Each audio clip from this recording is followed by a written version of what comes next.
is arguably the best sunset views in the world. Memorable game viewing adventures in the small but well-stocked Otunya National Park, where you can see the rare white rhino. Experience the best of Zambia's rich culture and history at the Livingstone Museum, or through visual and performing arts, food and folklore at the Bonfire by Night. And to crown them all, the awesome, majestic, mighty Victoria Falls, one of the 7 natural wonders of the world, known in local language as Otunya, the smoke that thunders. A visit to Livingstone is incomplete if it does not include this world-famous icon. Some call it Zambia, but we call it home. One Zambia, one destination, limitless exploring. Zambia, let's explore.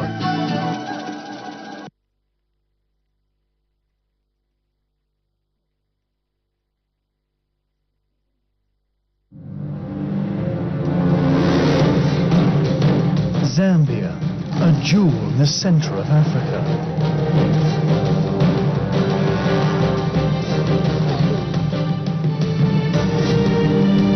Offering a wide diversity of fauna and flora.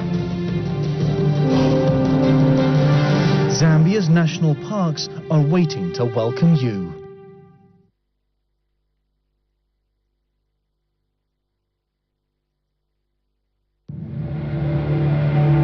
The Luangwa River is the lifeblood of the South Luangwa National Park. In the dry season, inland pools and lagoons dry up, and the river remains the only permanent source of drinking water in the valley. A wide variety of grazers are forced to share the riverbank in an uneasy truce with the resident predators.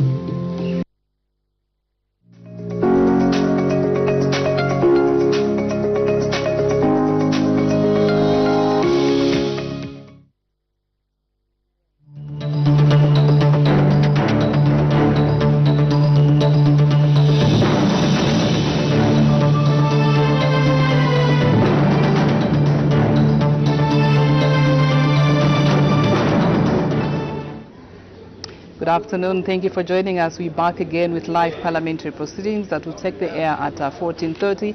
On live commentary, I'm Claudette Sindaza Jonga. Good afternoon, and my name is Pauline Monga. We are joined by our sign language interpreters Chola Kauma and Jason Manda. And just now we have a look at business that was transacted on Friday, 21st March 2025, before we give you what is on the order paper for today. Absolutely. Madam First Deputy Speaker did make 4 announcements. She did recognize the presence in the public gallery of councillors from Kafue Town Council in Kafue, visitors from Standing Up for the Boy Child, visitors from the Reformed Church in Zambia, and pupils and teachers from Betha's School in Monza District. And so, on behalf of the National Assembly of Zambia, Madam First Deputy Speaker warmly welcomed the visitors. And after those announcements, the acting leader of government business in the House presented the business statement for the period 2025 to 2028 March 2025.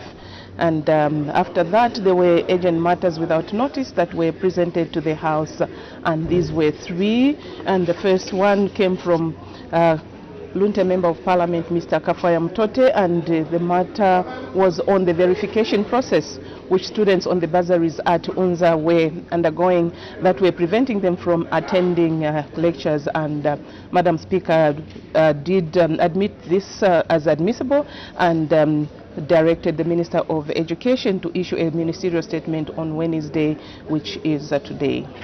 The other urgent matter without notice did come from Mr. Chanda on the criteria used to deploy teachers in Kanchiria parliamentary constituency, and this one was inadmissible. The other one came from Mumulovezi Member of Parliament, Mr. Rafael Mabenga, and this was on the criteria that was used to deploy teachers in Mumulovezi parliamentary constituency. This was also inadmissible. After that, the House considered questions for oral answers number 267 to 271, understanding order number 80. And after that, there was resumption of debate on the motion of thanks that was moved, the motion of thanks of 4th March that was moved by Kanchubia Member of Parliament, Mr. Sunday Chanda. This is the presidential address, that the thanks of the Assembly be recorded for the exposition of public policy recorded in the President's address. And after that, there being no any other business, the House did adjourn accordingly at 11:41 hours.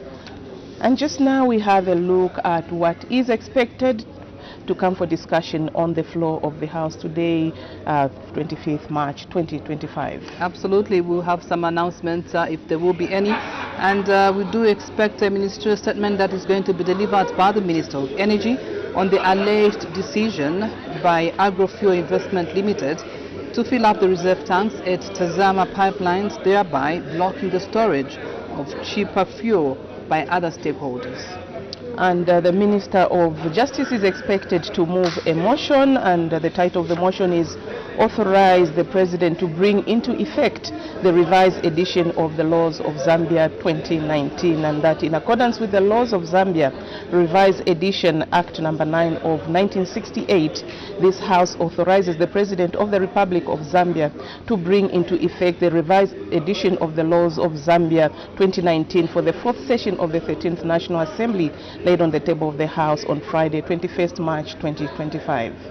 After consideration of that motion, we do expect the House to consider government bills at second reading stage, committee stage and report stage. So the first two bills that will be considered at second reading stage are the Cyber Security Bill, National Assembly Bill number 29 of 2024, and the Cyber Crimes Bill, National Assembly Bill number 30 of 2024. And we have the Geological and Minerals Development Bill, National Assembly Bill number 33 of 2024 to be considered at committee stage. And we also have the Plant Health Bill, National Assembly Bill number 20 of 2024 to be considered at report stage. So these are the 4 bills that are coming for consideration this afternoon when business of the House resumes at 14:30 hours. All right, so we're standing by for the resumption of business at 14:30 hours. In a short while, we will be seeing the Speaker's procession making its way into the chamber. Just a reminder that we have a ministerial statement coming from the Minister of Energy on the alleged decision by Agrofuel Investment Limited to fill up the reserve tanks at Tazama pipeline, thereby blocking the storage of cheaper fuel by other stakeholders. And of course, a motion will be moved by the Minister of Justice titled Authorize the President to bring to effect the revised edition of the laws of Zambia 2019. Pauline. Yes, so business business of the House also expected this afternoon are 4 bills that are expected to be considered at different stages. And so we have the Cyber Security Bill, we have the Cyber Crimes Bill, and also the Geological and Minerals Development Bill and the Plant Health Bill. So those are the bills expected to come for consideration at different stages of consideration. All right, and so we sure hope that you're going to stay with us up to the time that the House adjourns. Just about now, we'll leave you with live pictures from the chamber. Members of Parliament are settling in, conversing and getting ready for resumption of business at 14:30. If you've been following Parliament radio and television, you will notice that business for members of Parliament actually starts very early in the morning, about 8:30, Pauline, 9 hours, because there are committees that are actually sitting, Pauline. Yes, we have Claudette, quite a number of committees that are sitting. For some time now, actually, we had on TV we were bringing the local government accounts committee that has been sitting from January, Claudette? Yes, from January until end of last week when business was concluded. But they will continue sitting again, considering other business starting next week, Monday. And of course, we also have the parastatal.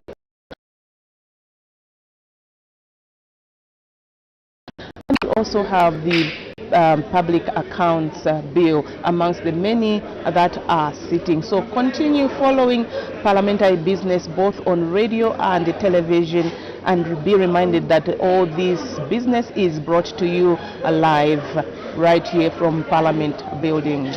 All right, so just about now we wait for the Speaker's procession to make its way to the chamber. Do stay tuned right here on the only station that brings Parliament closer to you. Good afternoon.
Did you authorize that? Looks like you are not.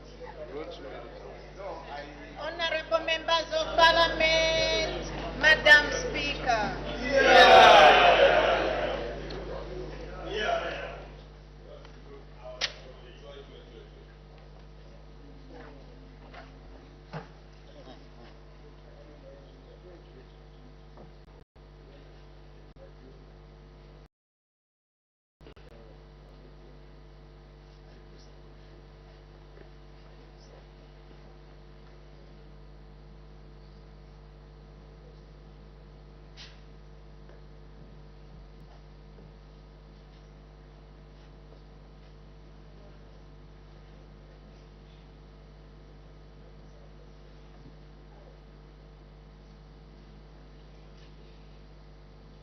And sing of Zambia, proud and free, land of wealth and glory, unity, victors in the struggle for our rights. We want freedom's fight, oh, one, strong and free.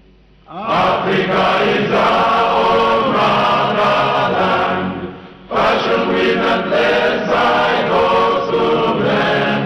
Let us all our people join as one, brothers under the sun, oh, one, strong and free.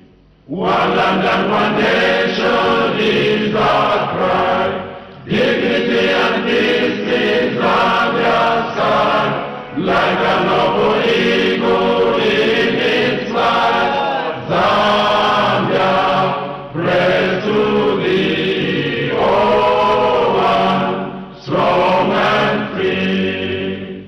Praise be to God, praise be, bless our great Zambia, Zambia, Zambia. Remain we stand under the flag of our land. Zambia, praise to thee, oh, one, strong and free. Prayer. Almighty God, who in your infinite wisdom and providential goodness has appointed the offices of leaders and parliaments for the welfare of society and the just government of the people, we beseech you to consider with your abundant favor us, your servants, whom you have been pleased to call to the performance of such important responsibilities in this land. Let your blessing descend upon us here in Parliament assembled, and grant that we may, as in your presence, treat and consider all matters that shall come under our deliberation, in so just and faithful a manner as to promote your honor and glory, and to advance the peace, prosperity, and welfare of our country, and of those whose interests you have committed to our charge. Amen.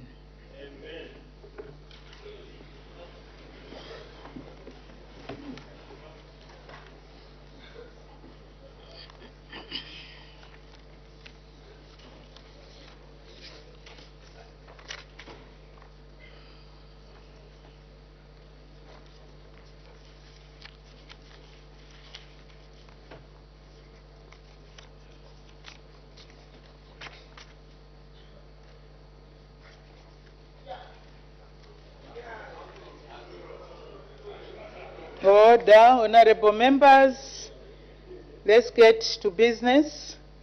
Honorable members, I have 4 announcements to make.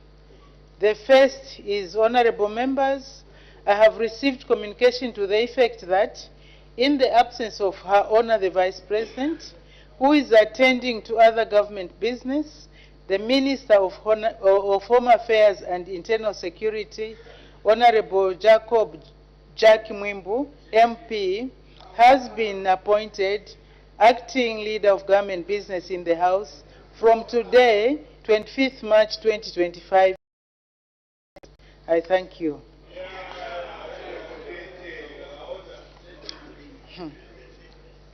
I thank you, Her Honor.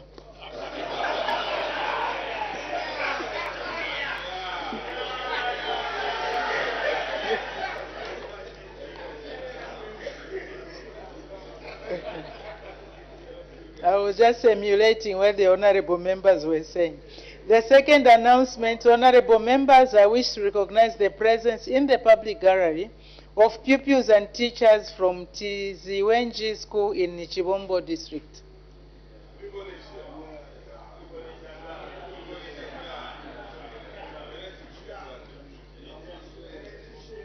On behalf of the National Assembly of Zambia, I warmly welcome our visitors in our midst. I thank you. You may take your seats. The next announcement, honorable members, I also wish to recognize the presence in the public gallery of pupils and teachers from Kind Heart School in Chibombo district.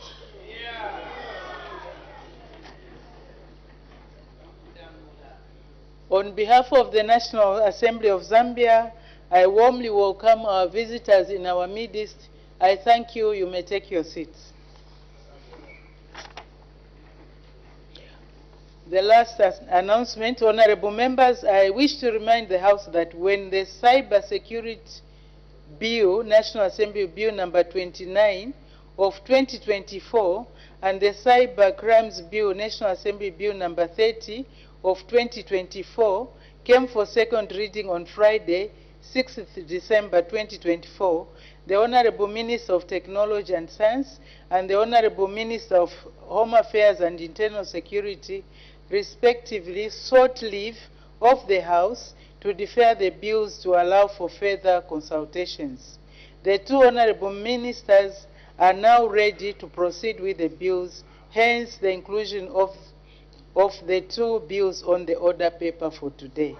I thank you.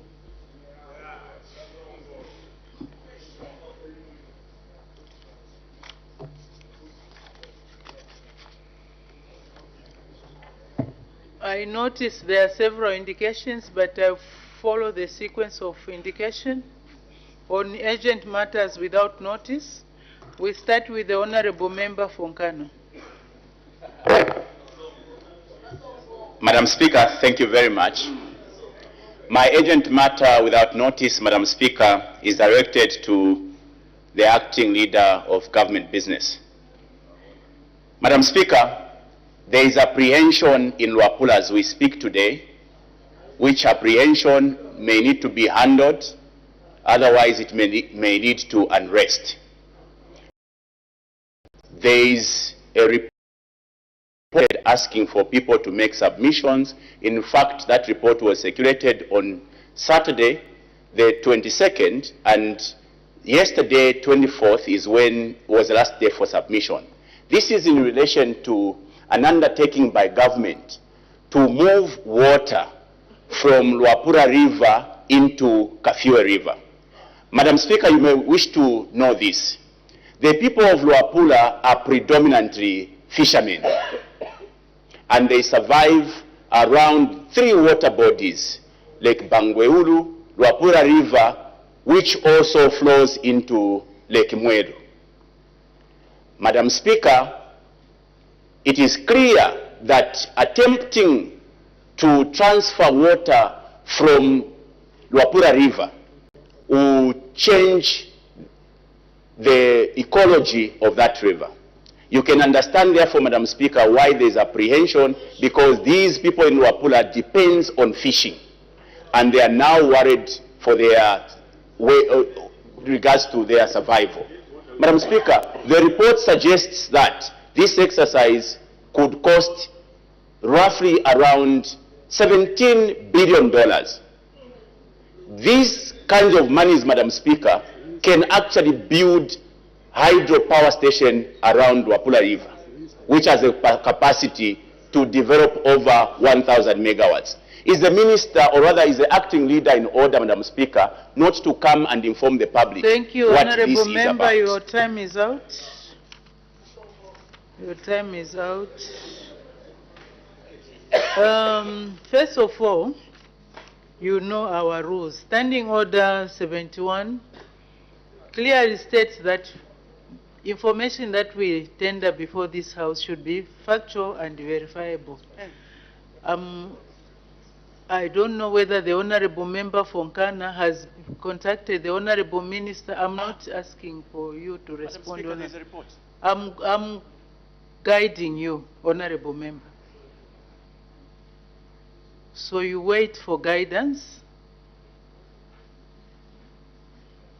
I'm not sure whether the Honorable Member for Nkana has been in touch with the Honorable Minister of Water Development to confirm and verify whether or not what the Honorable Member is stating on the floor of this House is true.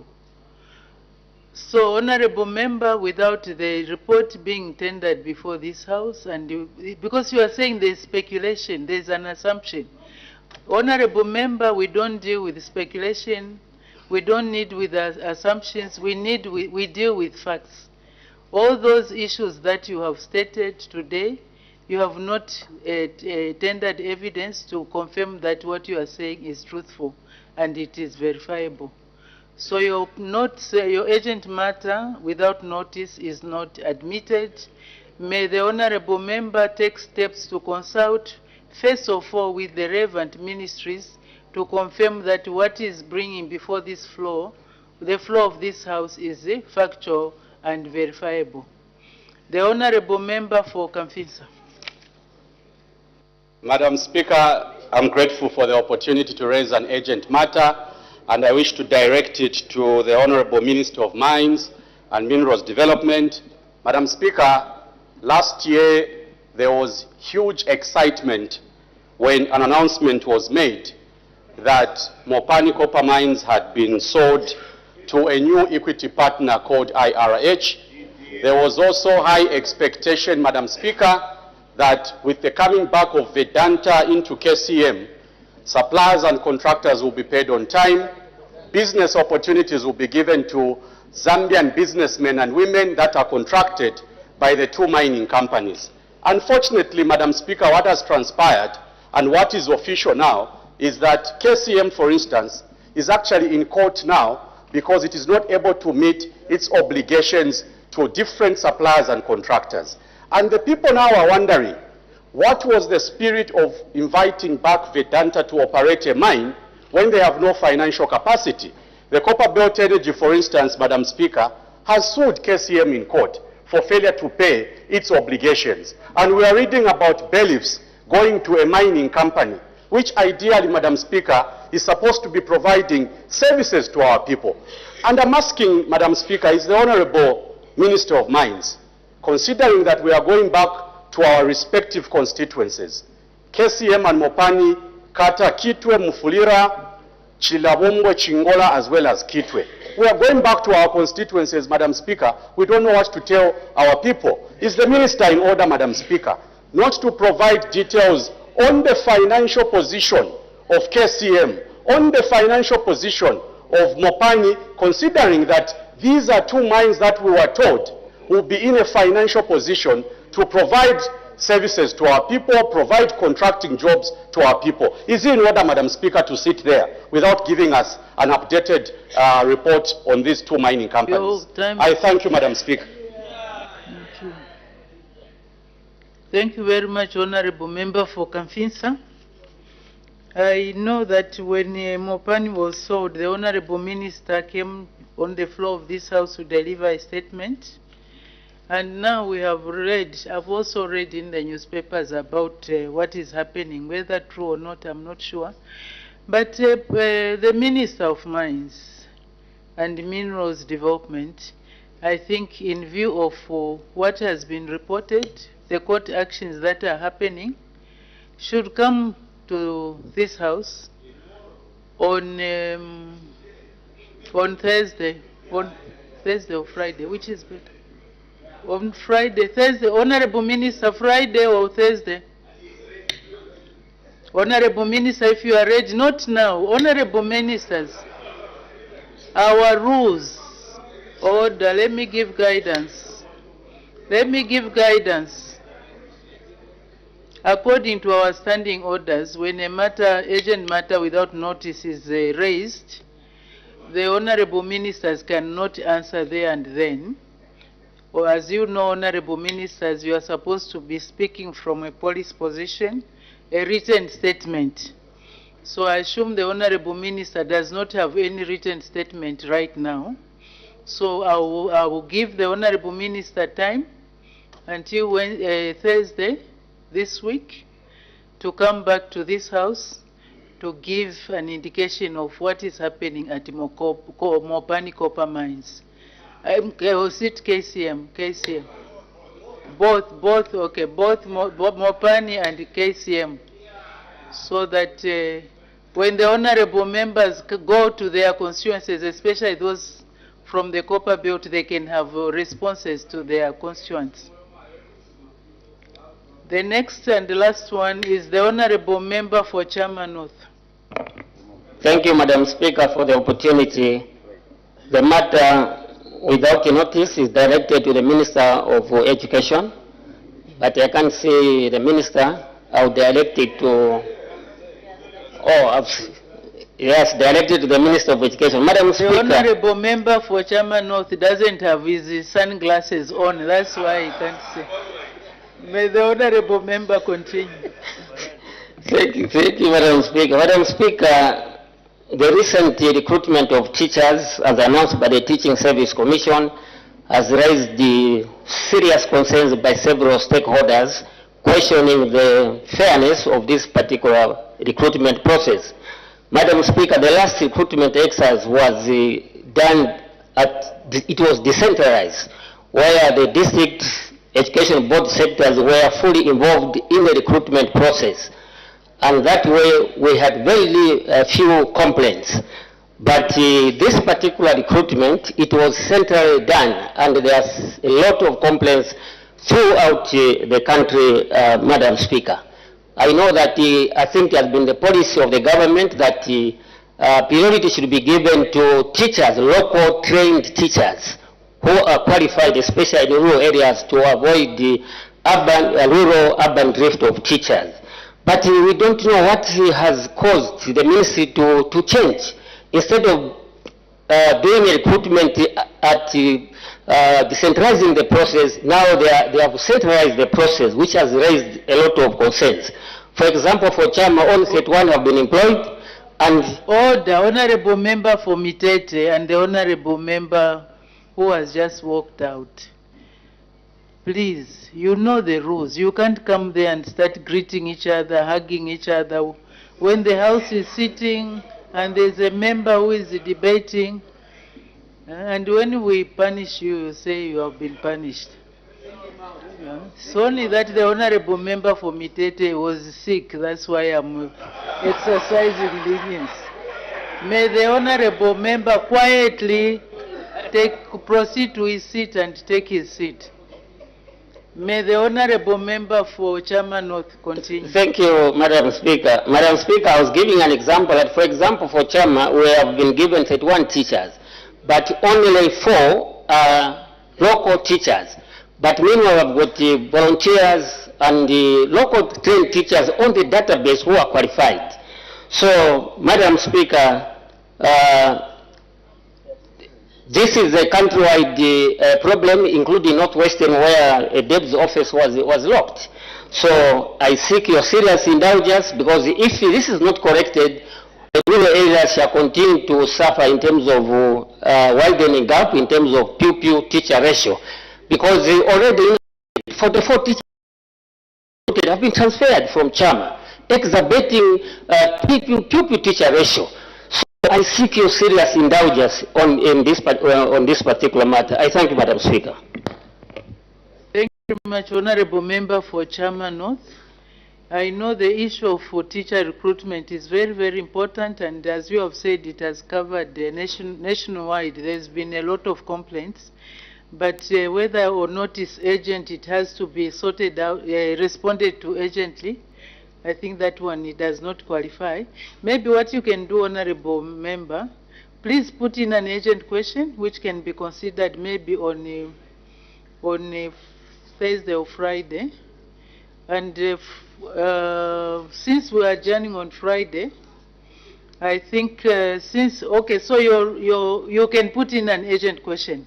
But maybe just by way of guidance, Honorable Members, since we are adjourning on Friday, and according to our standing orders, urgent matters without notice, we need to give the Honorable Minister to come and render a ministerial statement 48 hours.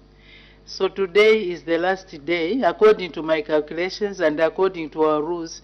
Tomorrow there will be no urgent matters without notice that will be raised, because even if we raise, if admitted, there will be no enough time to give the Honorable Minister to come to the House with a ministerial statement. However, under exceptional circumstances, only under very exceptional circumstances, would an urgent matter without notice be admitted. So please, let's take note. With that, then we make progress. We go to the next item. I have permitted the Honorable Minister of Energy to present a ministerial statement. The Honorable Minister of Energy. Madam Speaker. Point of order. Point of order. Before the Honorable, there is an indication, first of all, before the Honorable Minister says anything. The Honorable Minister of Agriculture, what's the point of order?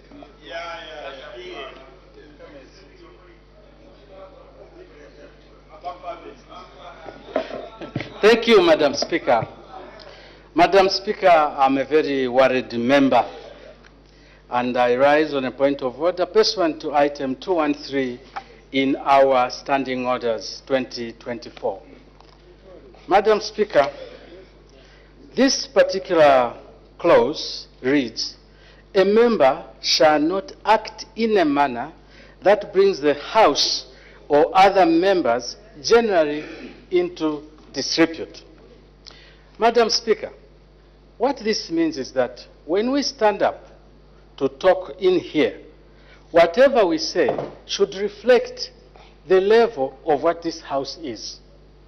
Once you start hyping society in a wrong direction, society will tend to believe that, and even a very productive activity can become negative. Madam Speaker, if this country is having problems of hydropower, and we have got water in a particular area which we can take to another area, Madam Speaker, for irrigation, for other water uses. Order. Are we in order, Madam Speaker? Order, Honorable Minister, sorry. I already made a ruling on that issue. Let's not reopen. let's not reopen. The best is if the government, the executive has got an explanation, they can always come for a ministerial statement. And honorable members, stop debating while you are seated and uttering words at Beneba Madiu, Beneba Nsala. Again, it's not reflecting well on not only on the House, but even on the way we do things. We are sending a wrong signal, just like the Honorable Minister was saying. So please, they say silence is golden. If you are not happy with what is said, just keep quiet. Say it in your mind quietly, without anybody hearing it. Otherwise, you go and debate as you usually do on social media. At least nobody will control you there. The Honorable Minister of Energy.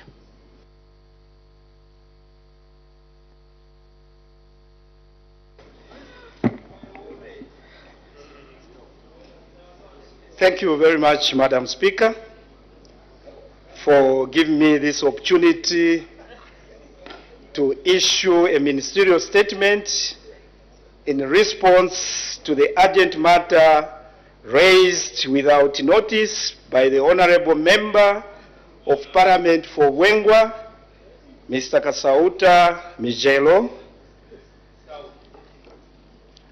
This relates to the Newsdigger's headline dated 20th March 2025 titled "Open Access Hits a Snag as Agrofuel Fuels Tazama Reserve Tanks Hinders Offloading of a Cheaper Diesel."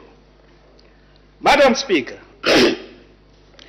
before I address the headline issue, let me give a brief background and also highlight key developments in the petroleum subsector. When the people of Zambia placed their trust in the New Dawn government in 2021, under the able leadership of the Republican President, Mr. Hakainde Hichilema, a commitment was made to deliver meaningful reforms that would transform the economy, bring relief to our citizens, and repair the damage caused by years of mismanagement in the petroleum sector. Madam Speaker, we inherited a fuel supply system that was not transparent and designed to benefit a few at the expense of the majority. The previous regime was involved in price fixing, which resulted in huge debt.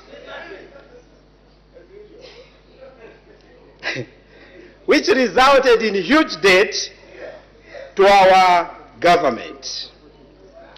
As at August 2021, the New Dawn government inherited fuel debt amounting to 477,798,993 United States dollars.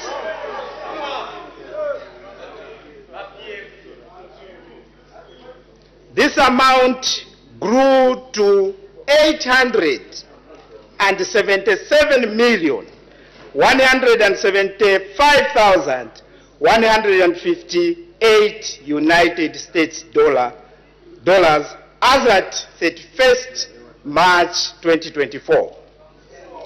And this is due to badly drafted contracts by the previous government. Madam Speaker, the New Dawn government took a bold step to restructure this sector, ensuring that Zambians get the best value for money while guaranteeing a stable and transparent supply of petroleum products. In line with this commitment, the New Dawn government has undertaken the following reforms. 1.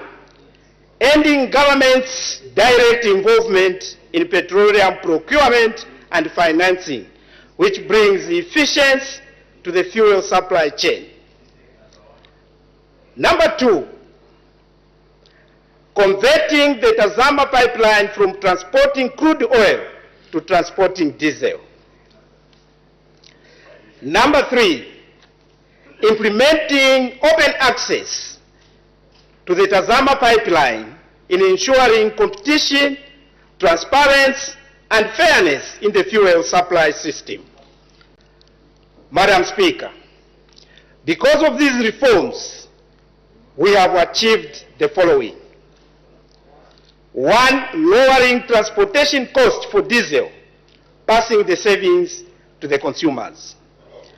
Number 2, increased participation of Zambian entrepreneurs in the petroleum supply chain, creating jobs and business opportunities. Number 3, a transparent, competitive process for pipeline access that promotes achievement of the lower prices, fairness, and accountability. Madam Speaker, the conversion of the Tazama pipeline has attracted some misleading headlines, and let me set the record straight. In September 2022, Madam Speaker, the government through Zambia, through Tazama, floated an open competitive tender for the supply of kerosene to clean the pipeline, and the tender also included the supply of diesel, which required to displace the crude oil dead stock. After a transparent process, agro-fuel investment in a joint venture with Vito Baran was awarded the tender. Madam Speaker, the cleaning of the pipeline was done by Tazama itself. The conversion commenced on the 24th January 2023 and was successfully completed on the 16th March 2023. Madam Speaker, when the pipeline conversion was completed, oil marketing companies were invited to participate. To avoid supply disruption, the government allowed selected companies to use the pipeline on an interim basis, ensuring stability while finalizing open access modalities. As promised, the New Dawn government has now fully developed the open access framework, and the first cargoes under this system will arrive in April 2025. This is a testament to our determination to deliver on our pledges. Following a pre-qualification process, 18 oil marketing companies have been cleared to participate in this new transparent system. Therefore, Madam Speaker, after pre-qualification, as per open access guidelines, the next stage was to subject the pre-qualified oil marketing companies to monthly invitations to submit competitive offers for 3 lots in quantities of 35,000 metric tons per lot. Madam Speaker, with invitation now in motion for competitive offers, 2 tenders have been successfully conducted for April and May 2025.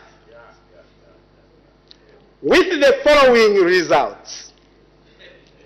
April 2025, winning premium $84 per metric ton. Lot 1 has been given to titanium ADNOC, 35,000 metric tons. Lot 2, Bolt Energy, 35,000 metric ton. And that is for April, honorable members. That is April. Lot 3, Indeni Energy, 35,000 metric ton. Madam Speaker, for May 2025, the winning premium, 54 United States dollars per metric ton. The winners are as follows. Lot 1, Agro Fuel Vito, 35,000 metric ton. Lot 2, Titanium ADNOC, 35,000 metric ton. Lot 3, Dowbet International, 35,000.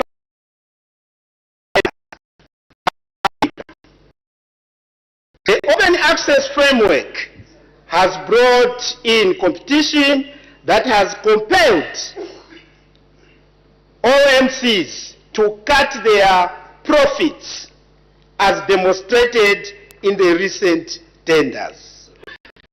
It is therefore the resolve to ensure that this competition is sustained. Let the high campaign which appeared in Newsdiggers. I have noted certain media reports suggesting that the storage at Zambia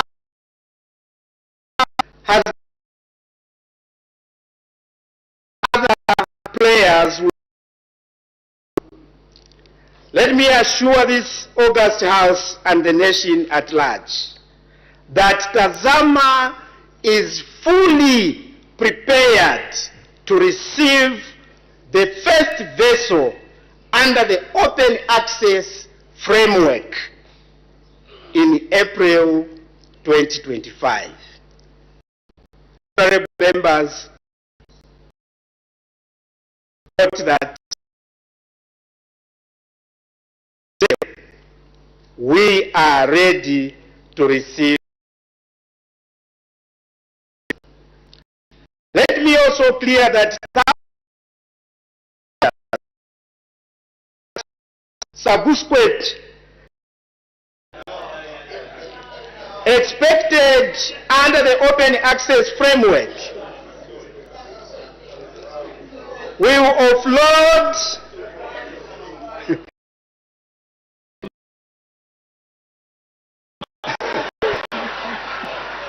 subsequent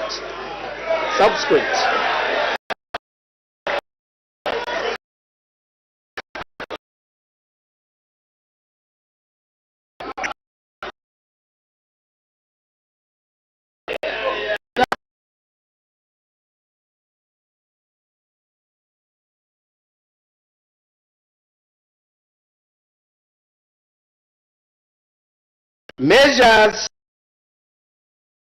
subsequent cargoes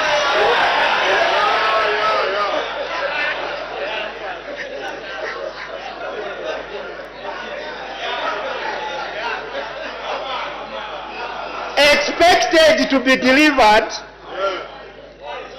under the open access framework will offload and have the required storage space.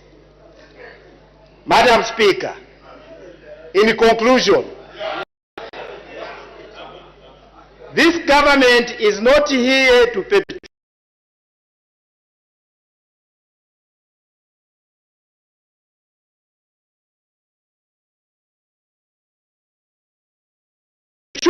Zambian benefits for everyone, not just a few well-connected individuals. The measures we have taken, Madam Speaker, in the petroleum sector will ensure affordable fuel prices for every Zambian, a reliable and secure fuel supply, and more Zambian participation in the petroleum supply chain. To this end, Madam Speaker, the New Dawn government is committed to ensuring that the fuel supply system in Zambia will remain sustainable, competitive, and transparent. Madam Speaker, I thank you.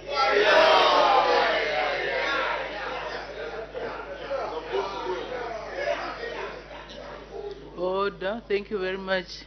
That's the honorable gentleman from Luampa. Honorable members are now free to ask questions on points of clarification on the ministerial statement presented by the Honorable Minister of Energy. Honorable members, as we ask questions, please be precise to the point so that we can allow as many members to ask. If honorable members take more than 20 seconds to ask their question, they will be curtailed. The honorable member for Kwacha. Thank you, Madam Speaker, for the opportunity given to ask a ministerial statement to the Minister of Energy. Honorable Minister, thank you for that brave ministerial statement. I would like to find out, in your ministerial statement, Honorable Minister, you have indicated that the company that has been awarded to bring in fuel supplies for April will be bringing it at a cost of $54. We are seeing Malawi having cheaper fuels. Honorable members, your 30 seconds is up. So please, as I indicated earlier, to avoid being curtailed, ask your question precisely to the point. Otherwise, honorable member for Kwacha, I'm tempted to ask the next honorable member. So I'm just using my discretion.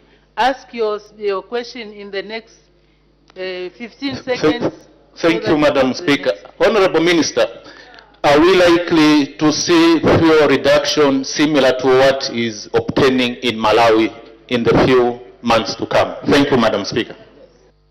Thank you. Before the Honorable Minister of Energy comes in, there's an indication from the Honorable Member for Chama South. Honorable Member for Chama, what's the point of order?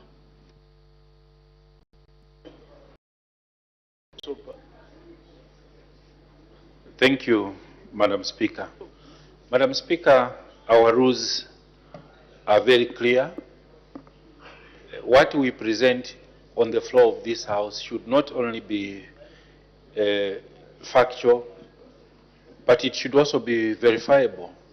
Is the Honorable Member for Kwacha in order to actually go along with the falsehood that is going around on the social media that fuel in Malawi is cheaper than in Zambia, when in fact these are the figures?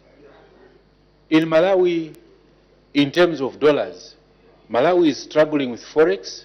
We know that. In terms of dollar. Order. Madam Speaker. Order, honorable members. Order.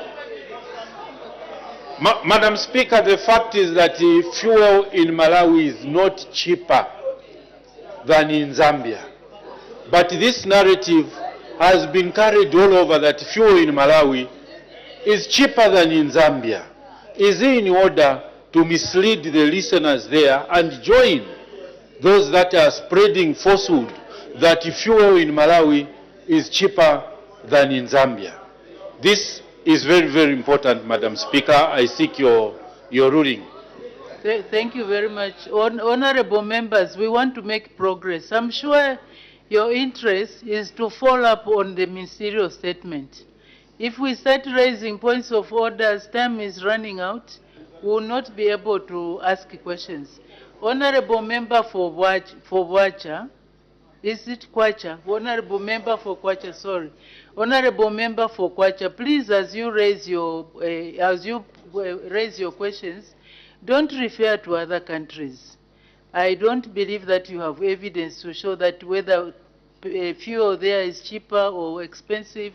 Even the honorable member for Chama South also does not have evidence to confirm whether the fuel there is cheap or expensive. Because otherwise we'll see a lot of our people trekking to Malawi to start looking for fuel, which might not necessarily be cheaper than what we have here. Let's put our house in order. I think that's what we want. Put our house in order without necessarily looking at what our neighbors are doing. So the Honorable Minister may answer the question put by the Honorable Member for Kwacha. Thank you very much, Madam Speaker, and thank you very much, Honorable Member. Madam Speaker, in my statement, I have stated that the open access policy will drive this country to affordable prices for our citizens. So this policy that we have implemented, Madam Speaker, will lead to lower prices by April 2025. This is the impact we have spoken about in our reforms. So the people of Zambia must appreciate these reforms that have been taken by the able leadership of His Excellency Mr. Hakainde Hichilema, that will continue providing services that will favor our citizens. So, as we start implementing this open access, Madam Speaker, April, we are projecting that the price for diesel will go down. I thank you, Madam Speaker. Thank you very much. So, honorable members, 1 minute asking your question. If you don't, we'll go to the next. I think we have agreed on that. The honorable member for Nkana. Honorable Minister, before opening the access to the pipeline, agrofuel was charging between $180 to $200 per ton. They've only reduced to $84 because of opening the access. Honorable Minister, why did the Ministry of Energy sabotage the economy by single sourcing a supplier who was charging almost 3 times the price? I thank you, Madam Speaker. Thank you. The Honorable Minister of Energy. Thank you very much, Madam Speaker, and thank you very much, Honorable Member. First of all, Madam Speaker, I want to make it very clear that in my statement, I have stated that because of the policy shift, government disengaged in directly procuring petroleum products. So all the players that were participating in supplying petroleum products were not selling to government. 1. 2, it must be understood that government never single-sourced agro-fuel company.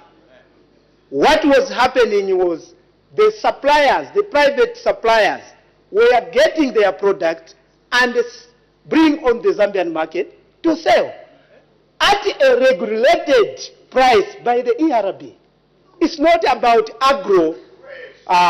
agro-fuel company, Madam Speaker. It is players that were getting the supply and were being regulated by the ERB. There was nothing like single sourcing a company. I thank you, Madam. Oh, the honorable members, I don't know. Do we have answers to this? If you have answers, then why are you asking questions? Why don't we allow the honorable minister to answer the questions? The honorable member for Chama North. Thank you, Madam Speaker. Thank you, Minister, for that ministerial statement. Madam Speaker, the high cost of fuel has undoubtedly affected the many economic sectors in this country, especially the private sector, which has failed to create jobs because of high cost of fuel. Now, Minister, why has it taken you 4 years to explore the open access when you could have taken remedy measures much earlier to protect the economy? I thank you. Thank you. The Honorable Minister of Energy. Honorable members, let's not debate or try to answer questions when you are not the Honorable Minister of Energy. Otherwise, I will excuse my brother from Luampa, and I will ask that person who was answering to take over the answering of questions. Are we agreed? So may the Honorable Minister of Energy answer the question. Thank you very much, Madam Speaker, and thank you very much, Honorable Member. First of all, Madam Speaker, I want to correct the Honorable Member. We have not been in the office for 4 years. We have been in the office for 3 years plus some few months. Now, Madam Speaker, it is very easy to destroy than to build. This subsector was seriously destroyed. I even stated in my statement that we did find huge debt that was left behind by the previous regime. And this government has decided to come up with reforms that now we are trying to implement in order to provide the affordable prices to our citizens. And this is what we are doing. It's not easy to build what you destroyed. So it has taken us this time to put out modalities in relation to the new reforms that we have put on the table. I thank you, Madam Speaker. Thank you. The Honorable Member for Solwezi East. Thank you very much, Madam Speaker. Minister, thank you for the response on that ministerial statement. I would like to find out in percentage form or in figurative form how much that price, will it be 5 kwacha down or 10% or 1% or just a coin? Thank you. Thank you. The Honorable Minister of Energy. Thank you, Madam Speaker, and thank you, Honorable Member. Madam Speaker, it will be too early for me to start giving percentages because these things have to be calculated by the qualified body which regulates the prices. But the confidence that I'm giving to the people of Zambia is that come April, the prices will not go up or go down. Thank you. So the Honorable Member for Bwengwa who started this topic, Honorable Member for Bwengwa. Madam Speaker, thank you very much. Minister, thank you for your statement. Minister, I just want to know how much the fuel has been costing per barrel or per ton, okay, of recent past. And it's very important for us also to know the jump, okay, from how much the fuel was costing, you calculate the percentage to the reduction to 54. We just want to know the ripple effect from there, whether the Zambian people will benefit the cheaper fuel. Thank you very much. Thank you. The Honorable Minister of Energy. Thank you, Madam Speaker, and thank you, Honorable Member. First of all, I want to state that when it comes to determine or to do the price building, there are a number of factors that are considered. It's not only in one area. There are premiums that are considered, you know, the price at the international market, and so forth and so on.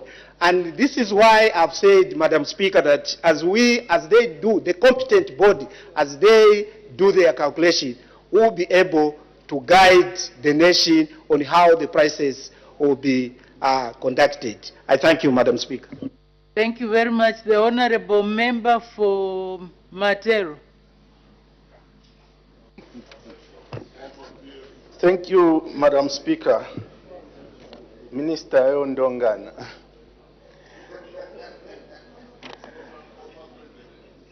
Madam Speaker, I'm humbled, and I just want to thank the Minister for that good response, and also to tell him that it's not subsequent, it's subsequent, and there's free education, and we have pupils out there.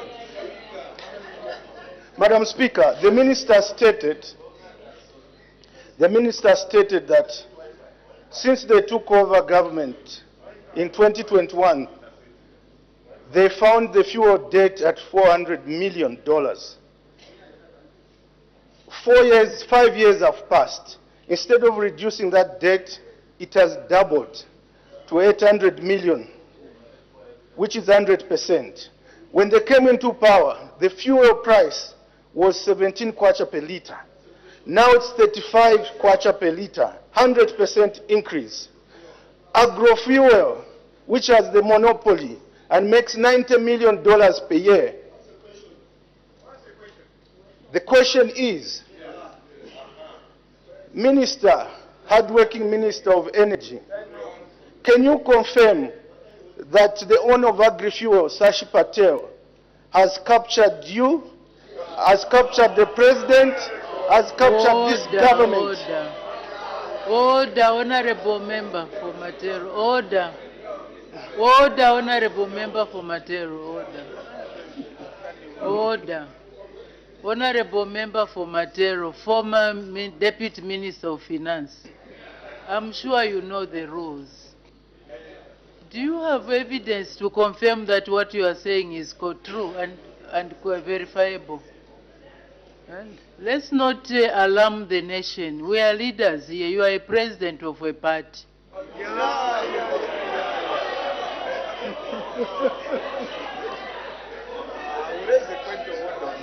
Oh, you are a former. Oh, you are a former leader. I don't know what the status is. So, Honorable Member for Matero, please, can you withdraw what you said? Madam Speaker, well guided, and I withdraw the statement. The question, Madam Speaker, is Minister of Energy, what happened to the dead stock that Agrofuel found in Tazama pipeline? We know it's worth about 300 million, dead stock. You can't remove there, it has to be there all the time. So when they took over, they found it left by the PF. They found that fuel from the pipe in Dar es Salaam all the way to Zambia. There always has to be fuel in there. They found it in there. It's worth about 300 million. What did they do with that fuel? I thank you, Madam Speaker. Thank you. Order. The Honorable Minister of Energy. Thank you very much, Madam Speaker, and thank you very much, the Honorable Member for Matero. First of all, Madam Speaker,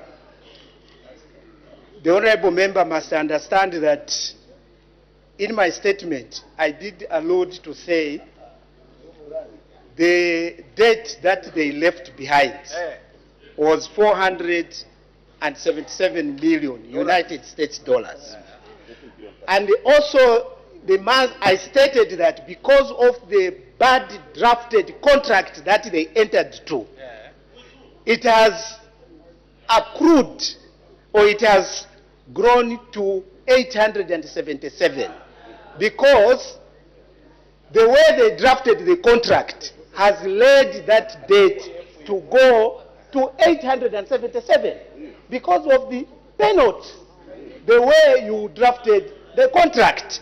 These are the things, Madam Speaker, our colleagues are supposed to be shameful of, because these are the things they left behind.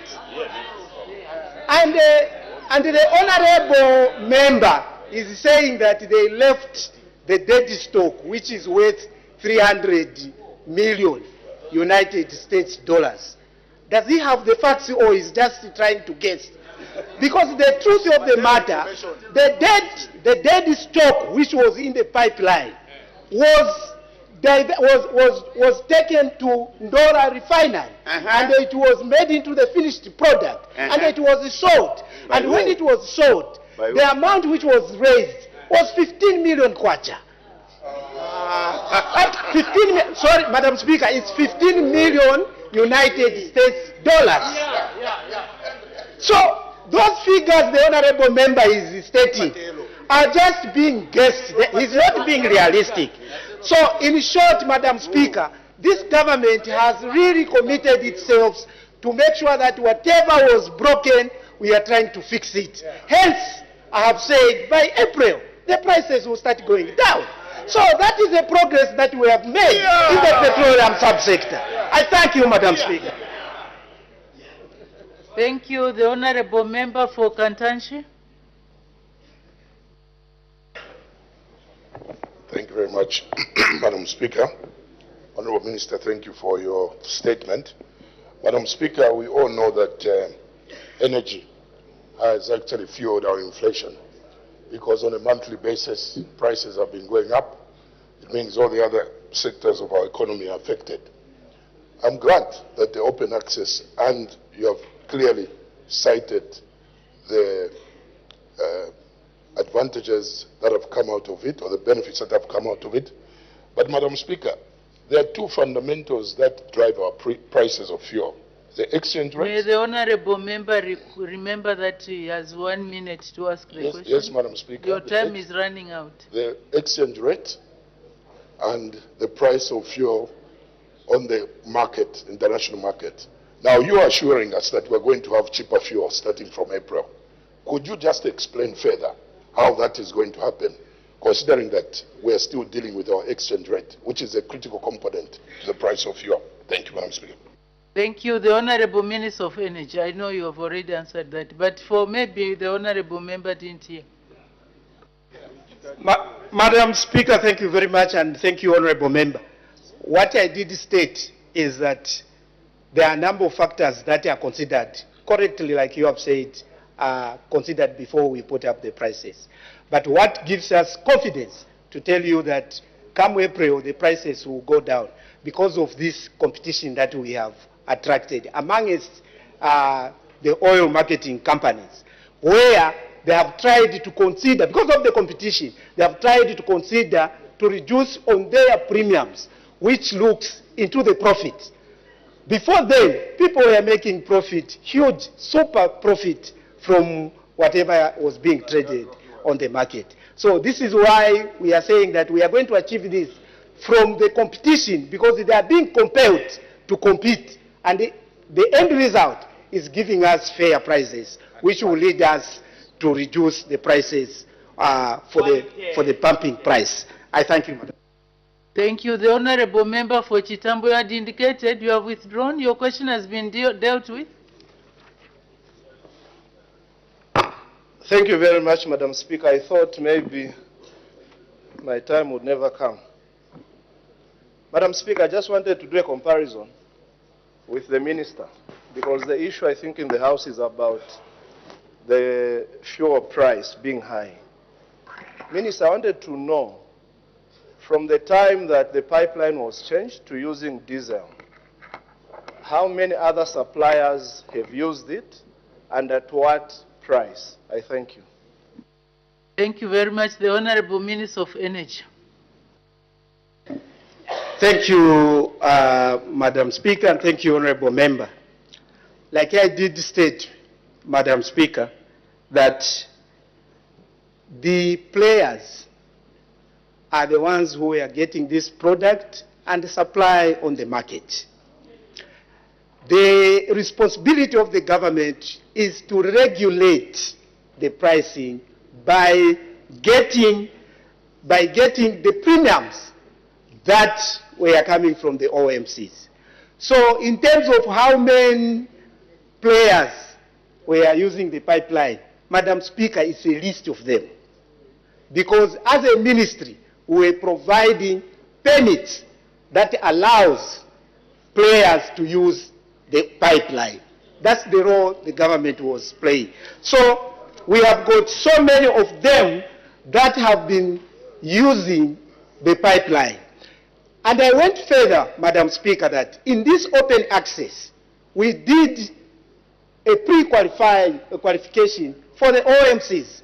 I stated that 18 of them have been pre-qualified, and they are competing on monthly basis, where we have managed to pick the 3 for the April, and also we have picked the 3 for May, meaning that it's not only one player who was being allowed to use the pipeline. And Madam Speaker, let me take this opportunity to make it very clear. Our dearest colleagues are busy saying we single-sourced agro. This agro is just like any other player, who we also found the PF were using agro. So I don't see it to be strange when the New Dawn government also are considering him as any other player. So this is a player who have been on the market even during the PF. So where is the challenge?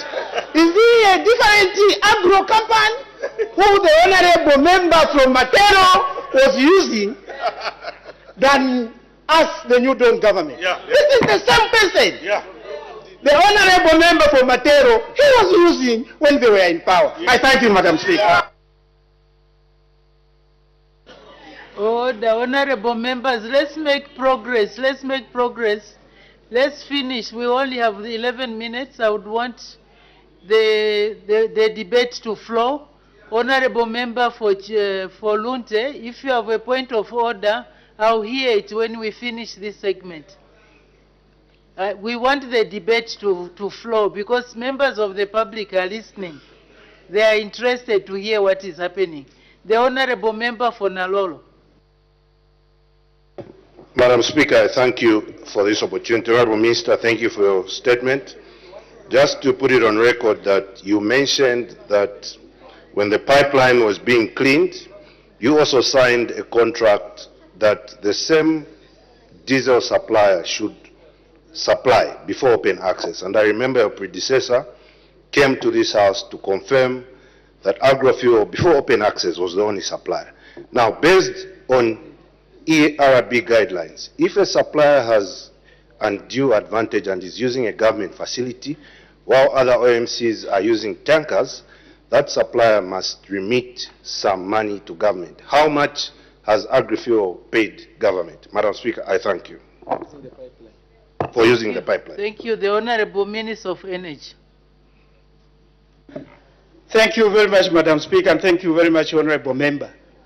Madam Speaker, as the Honorable Member has said, what is supposed to go to government, all the OMCs who have been using the pipeline have been paying this money. But I'm not in the position to state exactly how much so far when the agro fuel company were using the pipe that they have paid to the government. I don't have that exactly number. But what I know that whoever uses the pipeline, there's a certain amount that he pays back to the government for the usage of the pipeline. I thank you, Madam Speaker. Thank you. The Honorable Member for Chama South.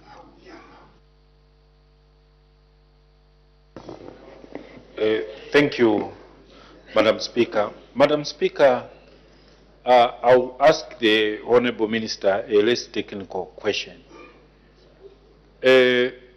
Previously, there are reports that this fuel was being bought above $100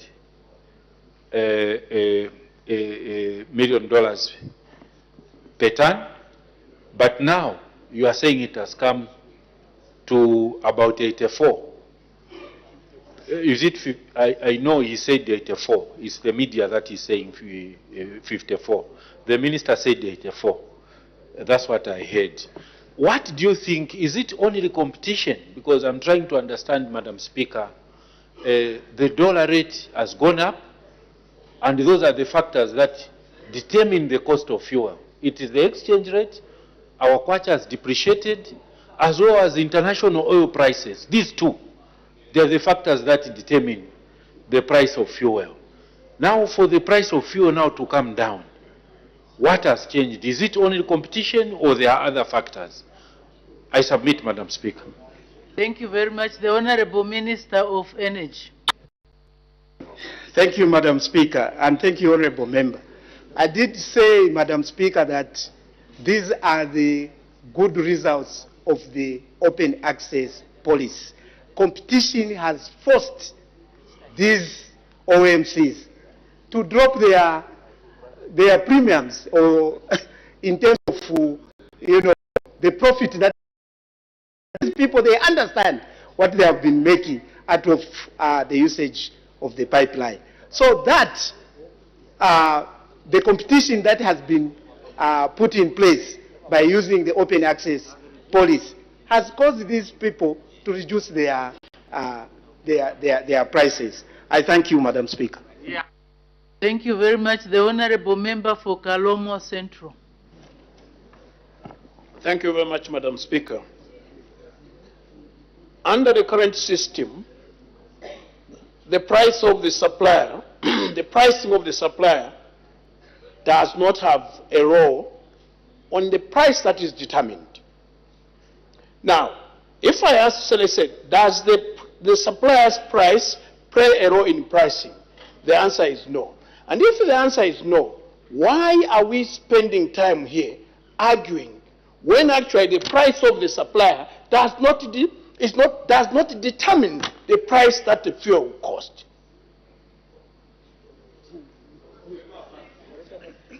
My question is, the price of the person supplying fuel, let's say agro fuel, does not determine the price of how fuel will be, the pump price. That is determined differently. Now, if it doesn't determine, why are we spending a lot of time arguing 84, 8 watt, when actually that price is not a factor in determining the pump price? That's my question. So why are we arguing then?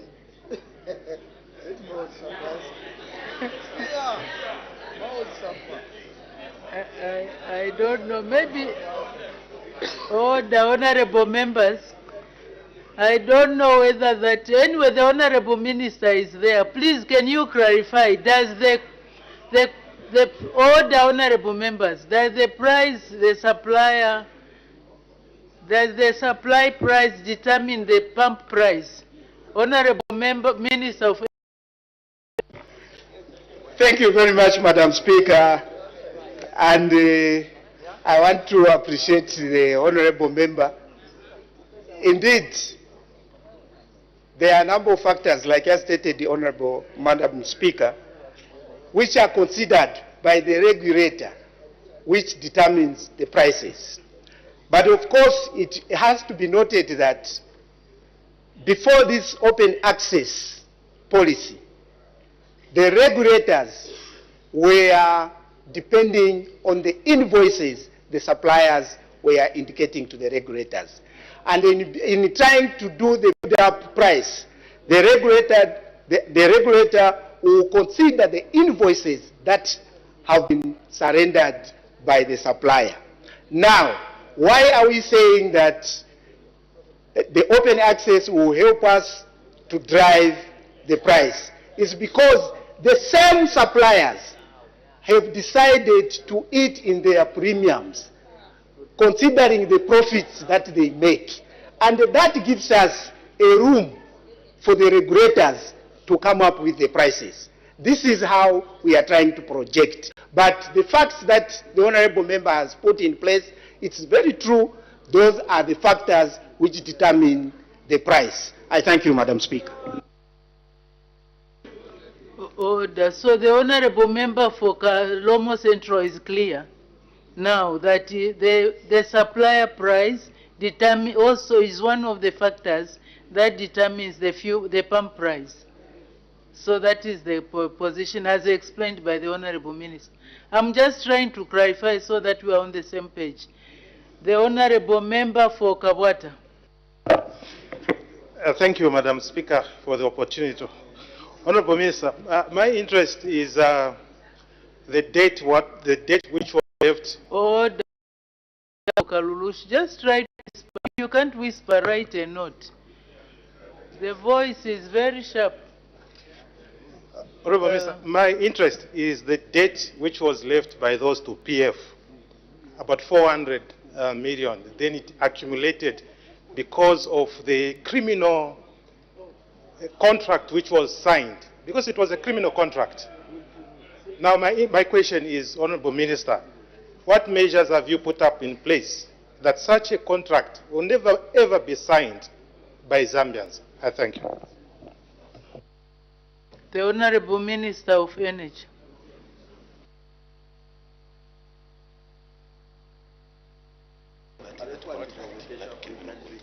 The Honorable Minister. Thank you, Madam Speaker. Indeed, the contract was a bad one, which has ended the government into a huge debt because of not putting the people of Zambia at heart. The previous regime did not do did not do the right thing for the sake of the Zambians. Hence, today we are finding ourselves with that huge debt.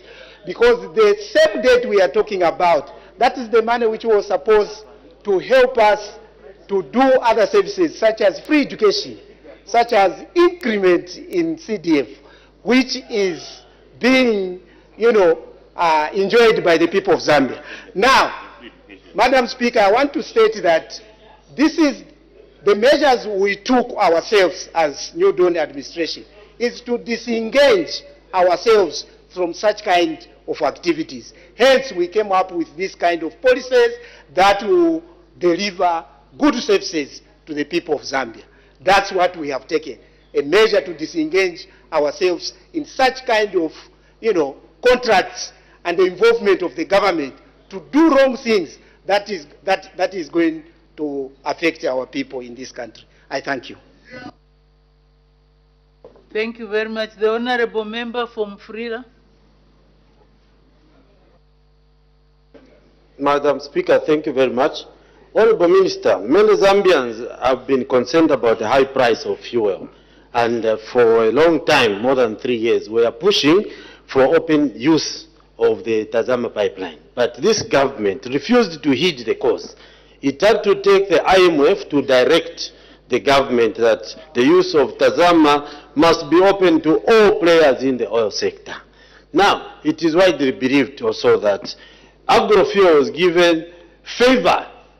was given this favorable treatment to have single use of the pipeline, to participate in the cleanup, because there is a special relationship that those behind agrofuel have with the UPND government and the party UPND. Honorable Minister, can you use this opportunity to explain what is the special relationship between the people behind agrofuel and the UPND? I submit, Madam Speaker. Thank you. Honorable members, again, as I said, verifiable, factual and verifiable. But because this was what was contained in that newspaper heading, that the Diggers newspaper heading that the Honorable was referring to, I will allow the question. The Honorable Minister of Energy. Thank you very much, Madam Speaker, and thank you very much, Honorable Member. I don't know when I was explaining, you were still outside or you were seated there. No, it was out. Madam Speaker, if somebody is saying this government had special relationship with agro, then it must start with you, the PF. Because this man, you were using this agro company during your time. So what special relationship did you have?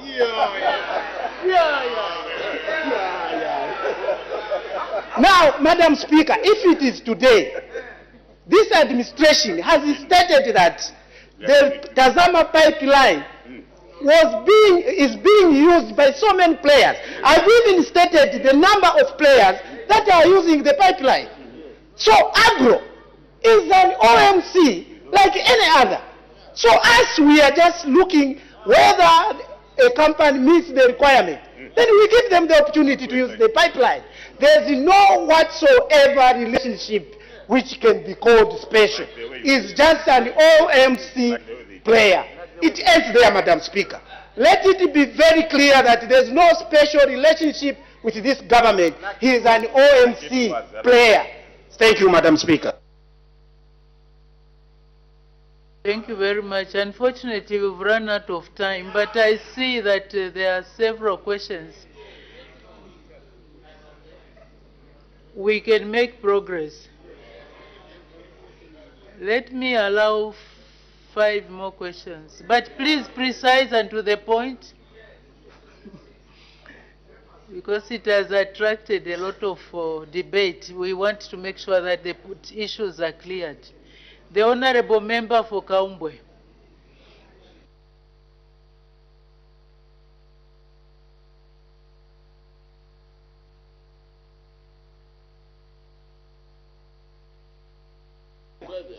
Thank you, Madam Speaker. The cause of the debt owed to OMCs from 437 million going up to 877, as per the Minister's explanation, is due to badly crafted contracts that led to penalties, increasing the debt burden. And you have stated that agrofuel was one of the companies that was supplying petroleum products in the PF regime. What motivated this government to use agrofuel when he is part of those companies whose contract was badly crafted and attracted penalties to increase the debt burden to closer to $877 million US. Thank you. Thank you, the Honorable Minister of Energy. I don't know if you got the question. Madam Speaker, if the Honorable Member can repeat his question. The question is, if order, I was listening, if the agrofuel was involved in the contract that was drafted was a bad contract, why did the government, the New Dawn government, decide to engage agrofuel again? I think basically that's what you wanted to say.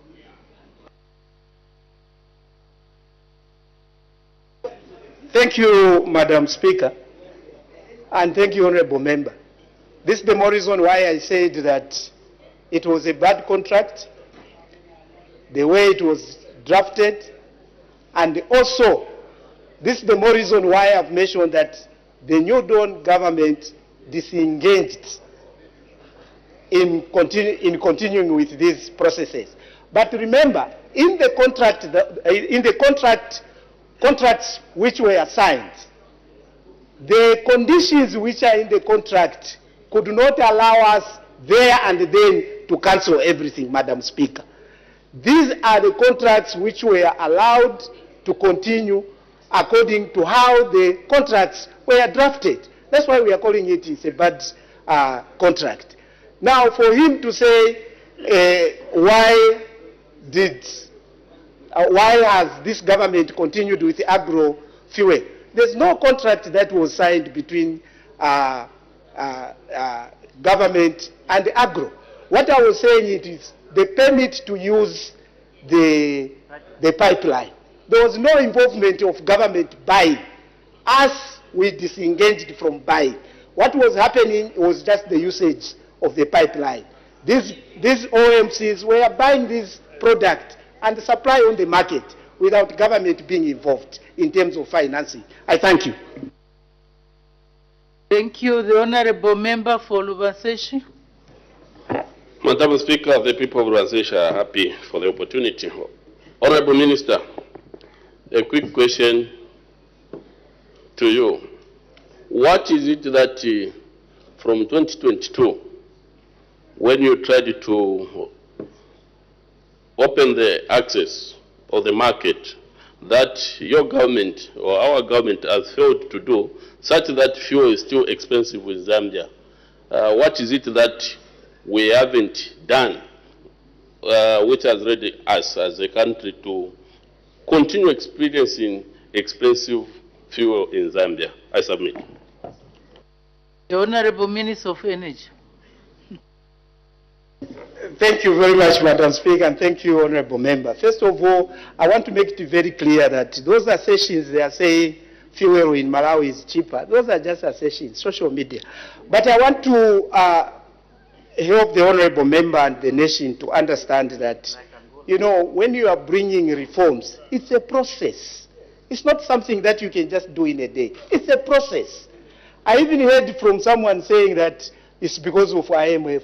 These are our own commitment to provide services that are going to help our citizens. Yeah. It's not about IMF. Yeah. It's the program for Zambia. Yeah. So there's no condition from IMF. These are the reforms for the New Dawn administration in order to address the challenges our people are facing. Yeah. And you must take note that the reason why we have taken time is a process. Modalities must be put in place for people to realize the benefits. I thank you, Madam Speaker. Yeah.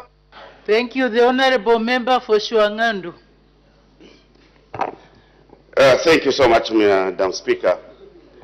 Madam Speaker, it's becoming very difficult to follow the discourse with the Honorable Minister.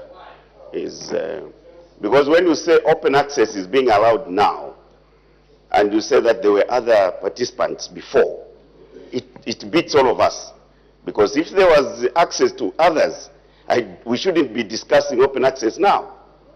But my question to the Honorable Minister is, here as an oversight institution, Madam Speaker, your accounting committees are always taking people to task over variations such as what we are discussing here. If it was costing between $100 to $200 per metric ton of transporting these fuel products, it certainly goes without saying that that cost was affecting the pump price.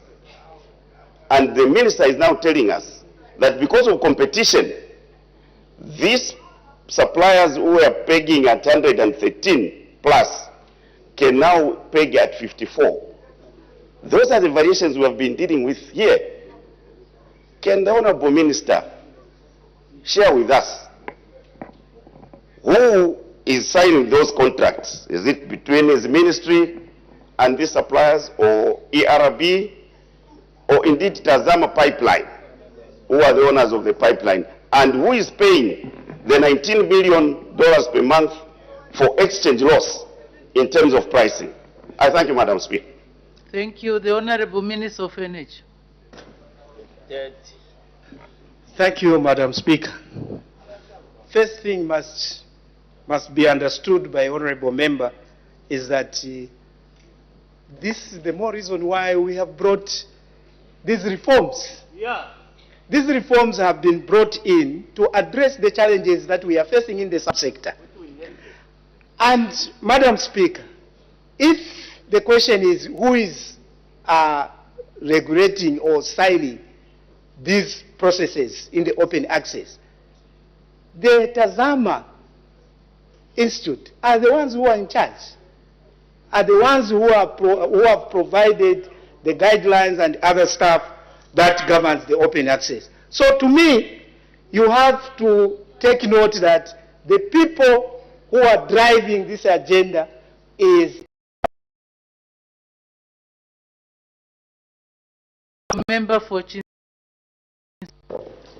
Thank you, Madam Speaker. Honorable Minister, in your ministerial statement, you stated that the reforms that you have undertaken so far have resulted in lowering transportation costs of fuel, benefit of the savings being transferred to the consumer. Now, when I look at the price of fuel that you inherited, it was 16 kwacha, and now the price of fuel is at 35 kwacha. Yeah, 16, 17 kwacha, thereabout. Now, 17 kwacha, 62. Anyway, even if 17 or 18 kwacha, it's understandable. Now, my point is, the difference between that 18 kwacha and the 35 kwacha now is almost about double. Now, honorable members, maybe you go outside and discuss that so that we make progress.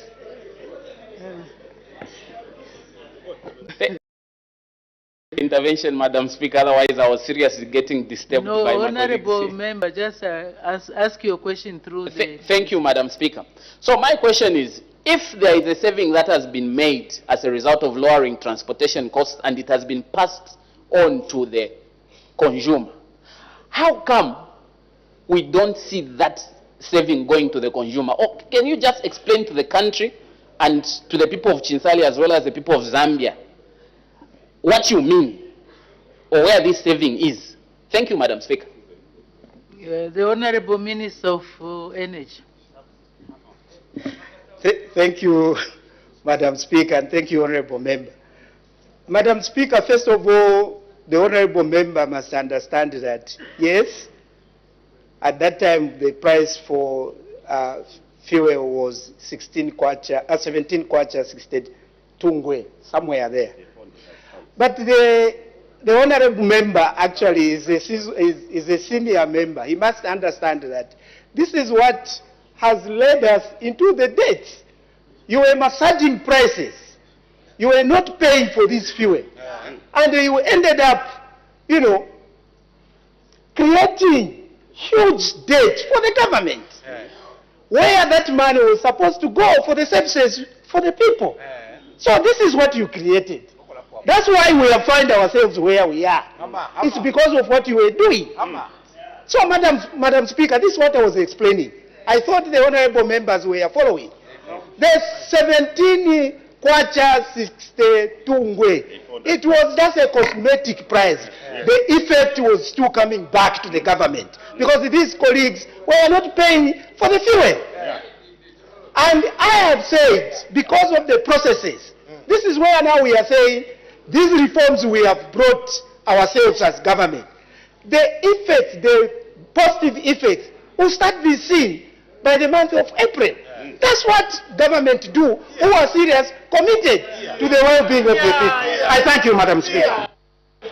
The last question will be from the Honorable Member for Bwana Mkubwa. Thank you, Madam Speaker. And Madam Speaker, when the fuel is pumped from Dar es Salaam, it ends up in Bwana Mkubwa constituency because that's where Tazama is. And I'm grateful to allow me to ask a question. Minister, thank you for the answers you're providing. I just wanted to find out because open access has brought in competition. But Madam Speaker, we are speaking of one commodity, which is diesel, because petrol doesn't use that pipeline. So I wanted to find out, because the pipeline is not for free, I think if I'm not mistaken, should be $60 per cube to pump from Dar es Salaam to Bwana Mkubwa or to Ndola at the terminal of Tazama. Now, Honorable Minister, are there any plans to do a twin pipeline which can transport petrol? I thank you, Madam Speaker. Thank you, the Honorable Minister of Energy. I don't know if you have the answer. Thank you very much, Madam Speaker, being the last question. And also thank you very much, Honorable Member. The New Dawn government is committed to deliver services to the people of Zambia to improve their livelihood style. And we continue to do the best that we can do for the people of Zambia. And indeed, this government has started by first bringing these reforms. And these reforms we have started tackling with the diesel product. But we are also committed to make sure that the petrol that comes by road has also to be tackled. And this is where, in our measures that we have put in place, we are trying to put another pipeline, a multi-purpose pipeline that will include even petrol to make sure that both products are offered at an affordable price to the people of Zambia. And also, let me take this opportunity, Madam Speaker, to state that our colleagues who have been pushing for these questions, they shouldn't also forget at how much did they find fuel when they took over from MMD. And where did they live themselves? Despite the fact, again, they were not even paying for the fuel they were putting on the side. So all those factors, they must be put in their hearts. During MMD, they find this fuel at 5 kwacha. Then, who have not been paying for this fuel, They left it at 17 kwacha, 62. So, you know, even this 17 kwacha, 62, they were not even paying for it. So in the actual sense, they even raise debt for this country to 477 million United States dollars. So our colleagues must support this administration, which is very serious, to address these challenges that they left behind. I thank you, Madam Speaker. Thank you very much. Unfortunately, we can't proceed. Honorable Member for Lunte, I don't forget, I've got very good memory. So just give me a chance. So unfortunately, honorable members, that's how far we can go. We can't allow any more questions. But before we were in the process of question and answer, there was an indication from the honorable member for Lunte to raise a point of order. What's the point of order, honorable member for Lunte? Madam Speaker, I would like to appreciate the opportunity to raise this point of order. Madam Speaker, at times this House can confuse you. You plan to clarify a matter, emerging issues force you to divert. Madam Speaker, the Honourable Minister, as he concluded his responses, indicates to the nation that the previous regime found fuel at the PF and the Minister for Sport shouts PF. PF found fuel at 5 kwacha per litre and left it at 17 kwacha per litre, and they were not paying for this fuel. This is why there was that debt of 400 million United States dollars. Madam Speaker, PF was in office for 10 years. PF supplied fuel to the nation for 10 years. And the debt this minister is talking about is 400 million. And PF was not paying for the fuel. Is this minister in order to mislead the nation that the Zambian people only consumed the fuel for $400 million for the entire 10 years that PF was in office? Is he in order to mislead the Zambian people without and yet he's a minister who should be speaking to policy, who should be, because that is fuel for 2 months or less, madam.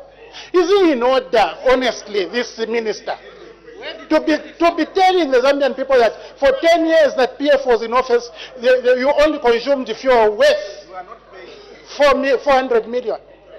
I seek your serious ruling, Madam Speaker. Order, honorable members. Order. From what I was sitting here listening very attentively, what the Honorable Minister of Energy said was that the PF government left a debt of almost 400 million, over $400 million. He did not say that during the reign of PF, only $400 million of fuel was consumed by the Zambians. So there is a difference there. PF could have been paying for fuel, but they left a debt of over $400 million, which escalated to double because of the penalties. I thought that was where the debate was going. It was not that for the 10 years, only 400 million worth of fuel was supplied. I think let's make progress. And the honorable member for Lunte, at the time that we indicated that you wanted to raise a point of order, that issue had not yet been mentioned. So it was another one, a point of order on top of another point of order. It's okay. I hope I've handled it. So let's make progress. Notes of motion, the Honorable Acting Minister of Justice. Thank you, Madam Speaker. Madam Speaker, I beg to move a motion that this House, by resolution, adopts the revised edition of the Laws of Zambia 2019, laid on the floor of the House on 6th March 2025, and further authorizes the President of the Republic of Zambia to bring the said revised edition into force as the sole and official version of the Laws of Zambia by statutory order. Madam Speaker, I would like to thank you most sincerely for giving me this opportunity to move this motion. The 2019... Okay, Thank you. Yes, okay. Thank you very much. The question is that in accordance with the laws of Zambia, revised edition, Act number 9 of 1968, this House authorizes the President of the Republic of Zambia to bring into effect the revised edition of the laws of Zambia 2019 for the 4th session of the 13th National Assembly, laid on the table of the House on Friday, 21st March 2025. Any debate? Honorable members. Honorable member for Lunta and honorable member for Mukushi South. What does it mean when the speaker is rising? According to our rules, you are supposed to remain silent, but you are debating there and disrupting me.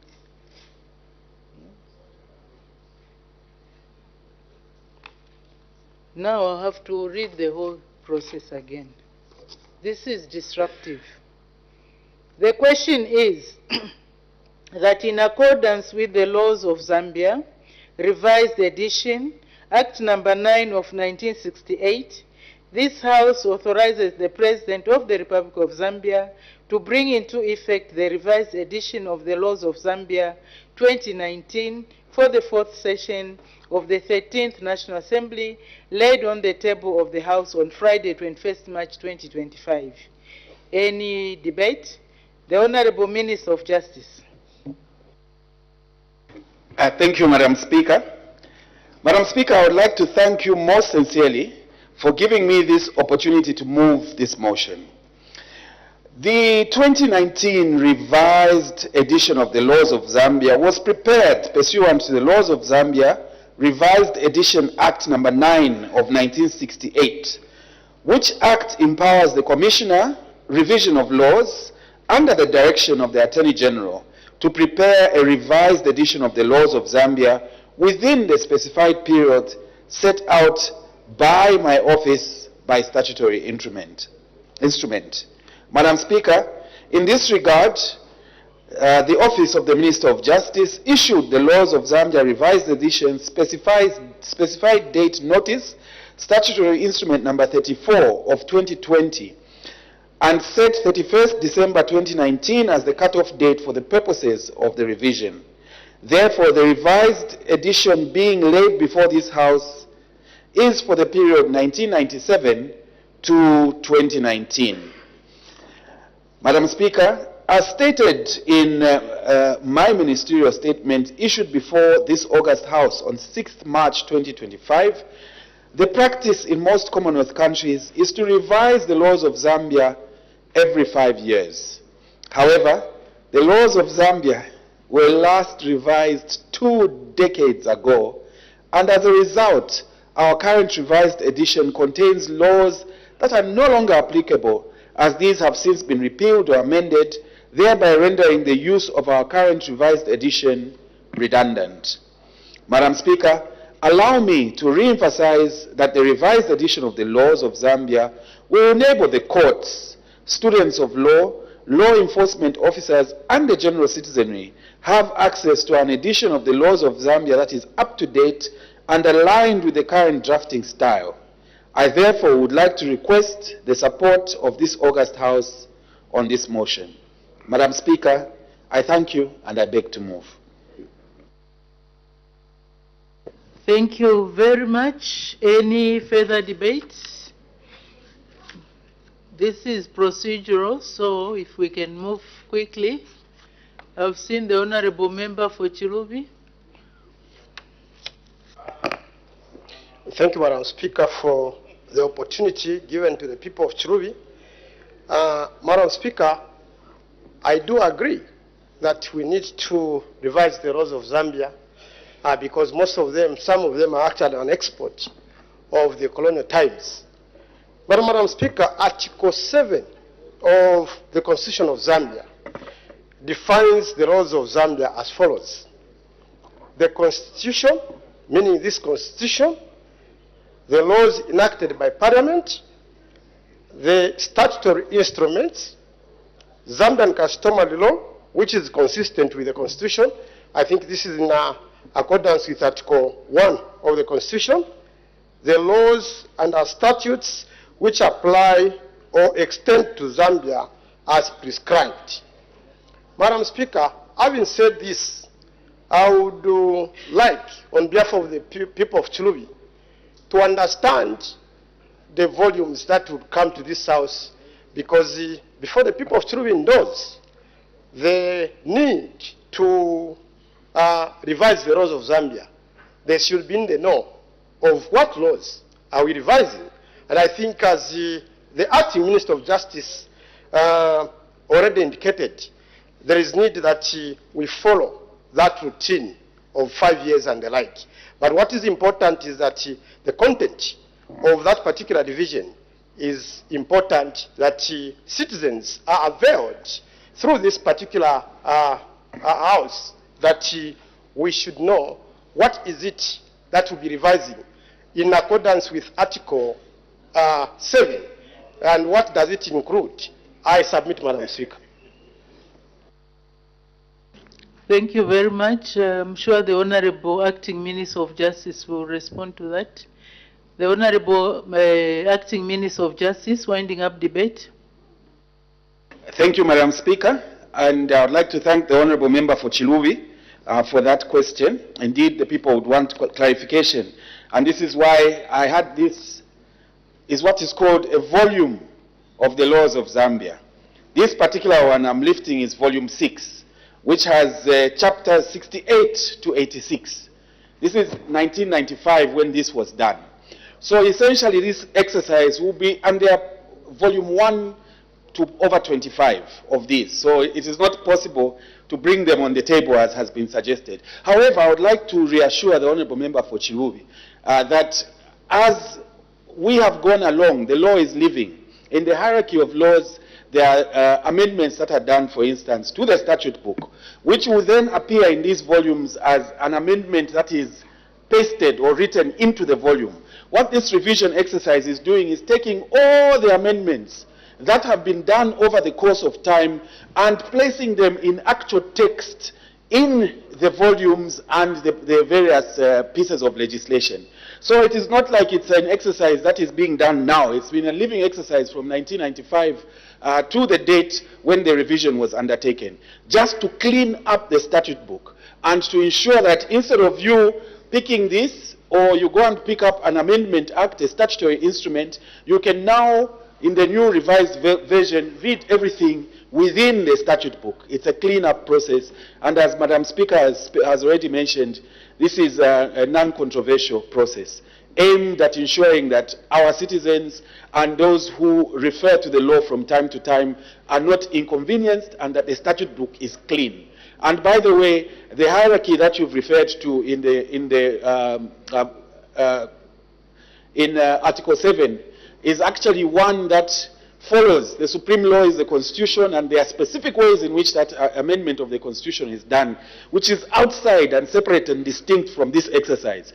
And then there is the normal pieces of legislation, the statutes that we make here in this House, which then are amended from time to time through the normal legislative processes. And then there is subsidiary legislation, which is delegated and is done through the ministers, through statutory instruments, and so on and so forth. So these volumes relate to the regulations, delegated legislation, as well as the statutes that we ourselves pass, but does not touch the Constitution.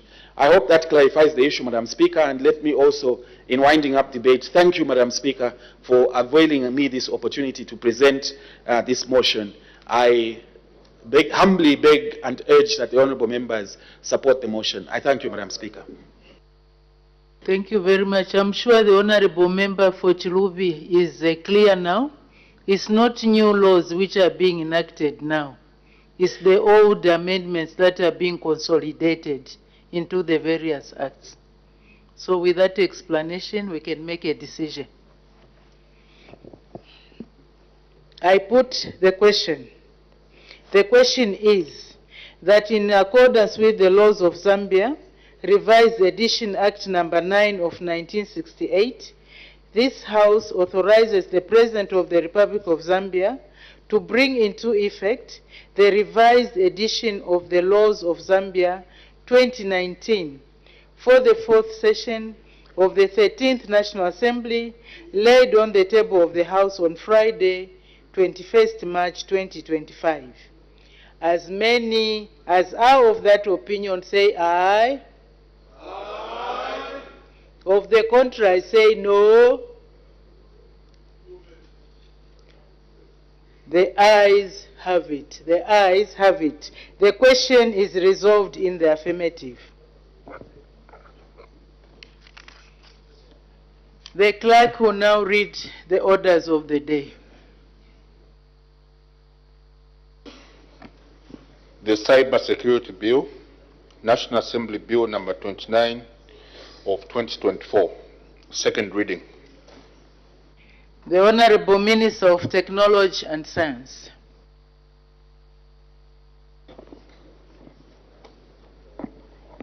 Madam Speaker, I beg to move that the bill be now read a second time. The question is that the bill be now read a second time. Any debate? The Honorable Minister of Technology and Science.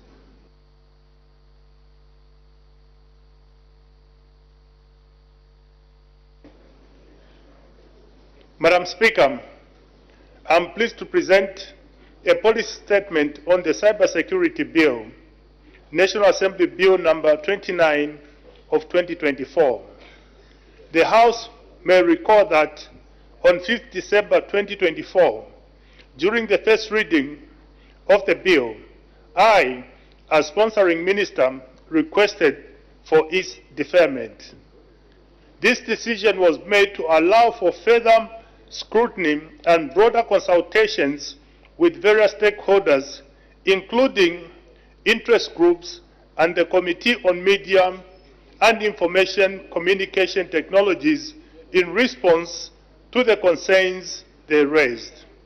Madam Speaker, to address these concerns, the government constituted a technical committee comprising representatives from both the government and civil society, human rights bodies, media organizations, and press freedom advocates to facilitate meaningful dialogue and ensure a balanced approach to the proposed legislation. The committee convened 3 key meetings on 26th February, 10th March, and 11th March, during which stakeholders engaged in detailed discussions to address specific concerns raised by civil society organizations regarding the bill's implication on rights, governance, and digital freedoms. These engagements have been instrumental in not only building consensus, but also ensuring that the proposed provisions align with the constitutional principles and international best practice. Madam Speaker, I am pleased to inform the House that following the consultations, some clauses of the bill have been recommended for amendment to specifically address the concerns. Order, order. Honorable members, and the security officer who is seated there, your role is not just to sit there and watch things degenerate into disorder. If you see people are not behaving in accordance with the expectations of the House, please have them moved. I don't have to intervene, otherwise there is no role that you are playing there. Maybe we need to change you. May the Honorable Minister continue. Thank you, Madam Speaker. I am pleased to inform the August House that following the consultations, some clauses of the bill have been recommended for amendment to specifically address the concerns of interest groups and society at large. Madam Speaker, to give context to my statement, let me point out that in 2022, it became clear that certain provisions of the 2021 Act required realignment with our evolving digital environment. Further, Madam Speaker, sections of civil society had also challenged the acting code, indicating the need for a more inclusive legislative framework through this repeal. The aim is to ensure a robust, transparent, and widely supported legal framework. The House may wish to note that in this digital age, Internet has become an essential tool of communication, information sharing, and doing business using the cyberspace. Our lives, Madam Speaker, more than ever, depend on the cyberspace because whatever we do on a daily basis depends on connectivity to the cyberspace. The digital age brings a lot of opportunity for innovation and economic development.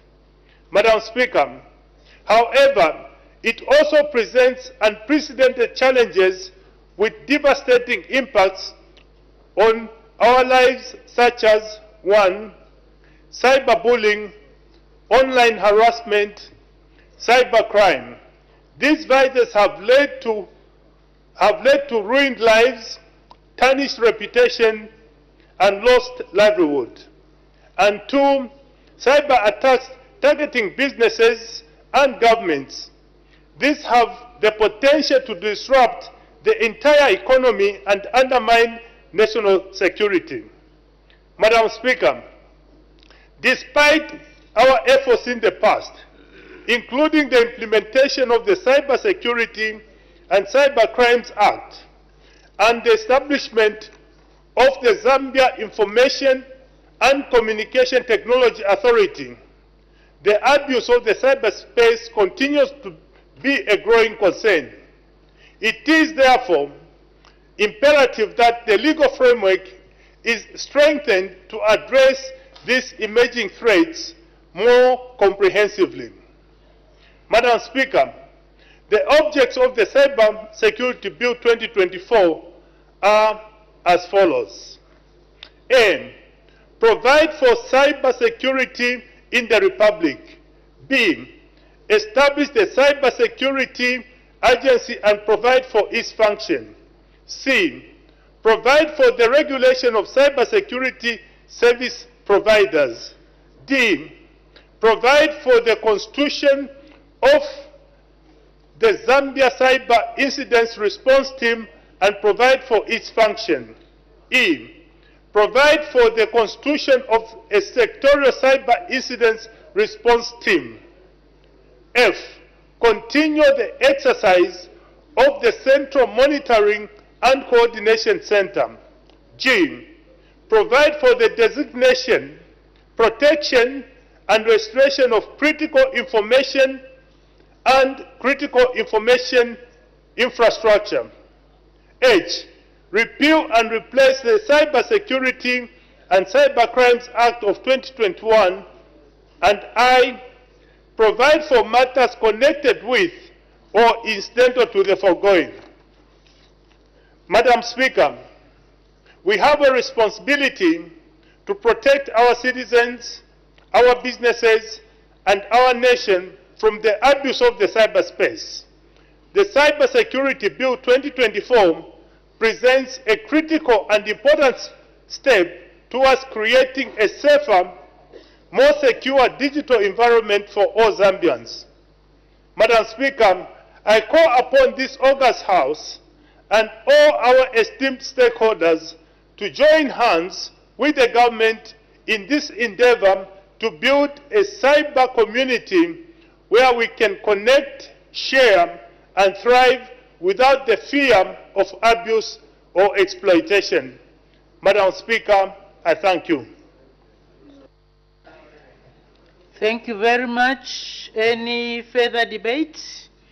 The chairperson of the Committee on Media, Information and Communication Technologies, the Honorable Member for Mulobezi.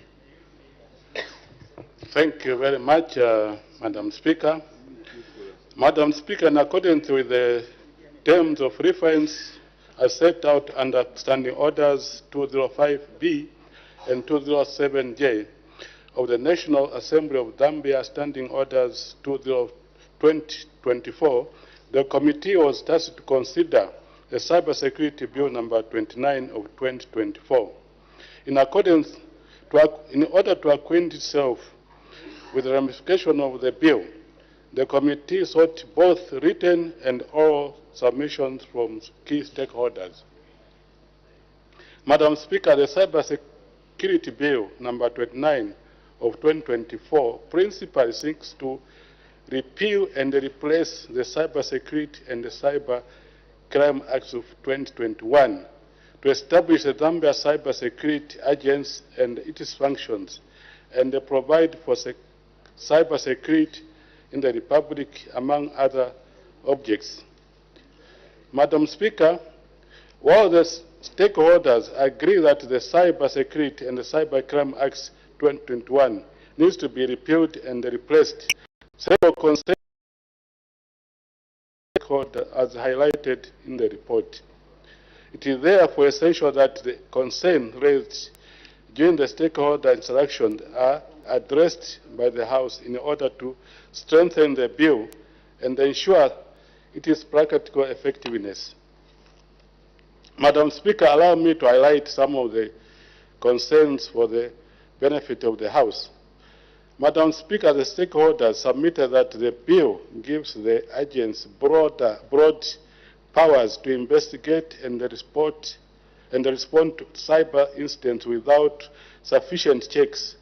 Further, the bill gives the agency powers to handle cyber incidents, including the power to access, monitor, and seize computer systems, which could lead to possible invasion of privacy. Additionally,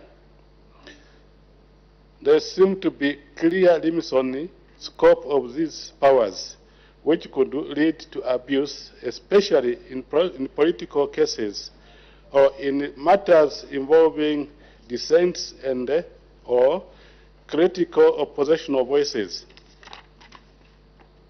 Madam Speaker, the stakeholders submitted that the bill contains broad provisions regarding the interception of communications, including provision for lawful interception and the use of interception devices.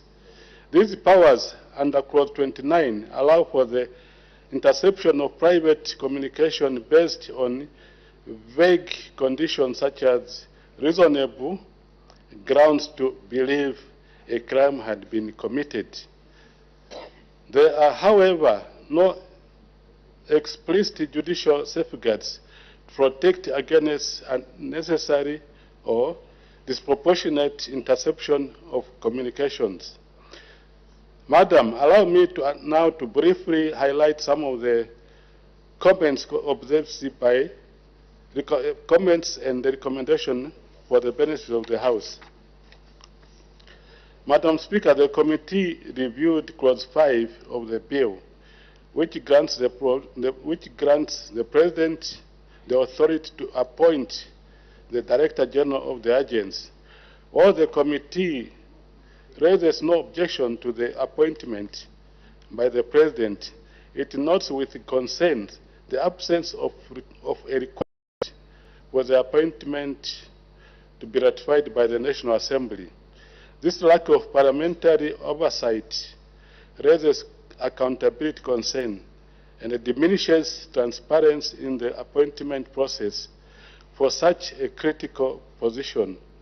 The committee therefore recommends that the appointment of Director General be subject to ratification by Parliament to ensure transparency and the parliamentary oversight of the head of the institution.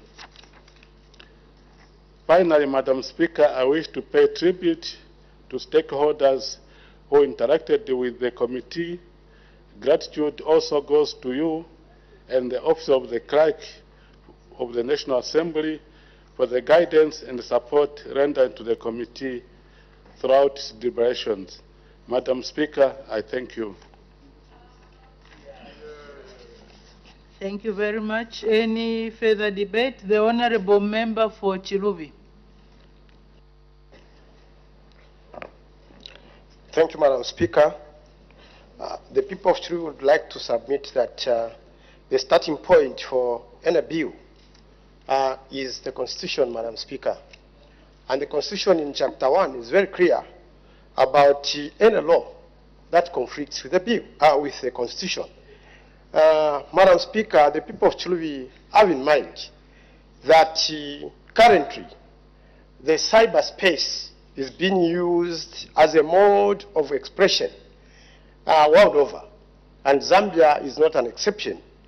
Madam Speaker, I note that some of the clauses will be in conflict with 20 of the articles, including the one on privacy. Why I note that, Madam Speaker, by the following. Clause 3.1, the bill is the bill's control is placed directly under the control of the President. And I don't think that, Madam Speaker, with sometimes the way it becomes toxic on the political scenario, that this is encouraging good governance, as it may be, because the office of the President, we know, that is the office of political standing, and may have political influence on how this is controlled. Further, Madam Speaker, it is more threatening that the director who is supposed to be appointed is not even supposed to be subjected to this particular house, Madam Speaker, which scares me much. Madam Speaker, I also want to dwell on clauses 6 to 7, which talks about the interception. And in this case, Madam Speaker, we are talking about invasion of privacy, which is a constitutional matter. And it being a constitutional matter, Madam Speaker, we really need to reflect that as we seem to venture into making sure that this bill, especially that we are talking about repealing and replacing, we need to reflect much on that one. Madam Speaker, I'm further alarmed by a term in clause 29, which talks about reasonable ground. We have experienced it with ZICTA. We have experienced it with other government agencies, that this reasonable ground is left to the judgment of the officer that is making a judgment at that particular point. And I fear, Madam Speaker, that people's rights are going to be affected badly, because once the passing of this bill is done, we are going to have a situation where people's rights are going to be moving in the hands of those officers who will be making judgment based on what is called the reasonable ground, which is not even qualified further in interpretation as well as in definition, Madam Speaker. Madam Speaker, I also want to indicate that the same safeguards that have been put in clause 29, they even lack judicial safeguards, like where you have to be cleared by a magistrate and so forth and the like. It has to be express, meaning that it is suicidal, Madam Speaker, to let the people's rights to be in one person's interpretation, because it will mean that a particular officer of that particular agency is going to interpret that this is reasonable ground. Maybe there will be somebody doing a live what? Madam Speaker, the Minister of Information is disturbing me. He's busy shaking his head. Yeah. And this head is so visible to see, Madam Speaker. I thought shaking is agreeing with you.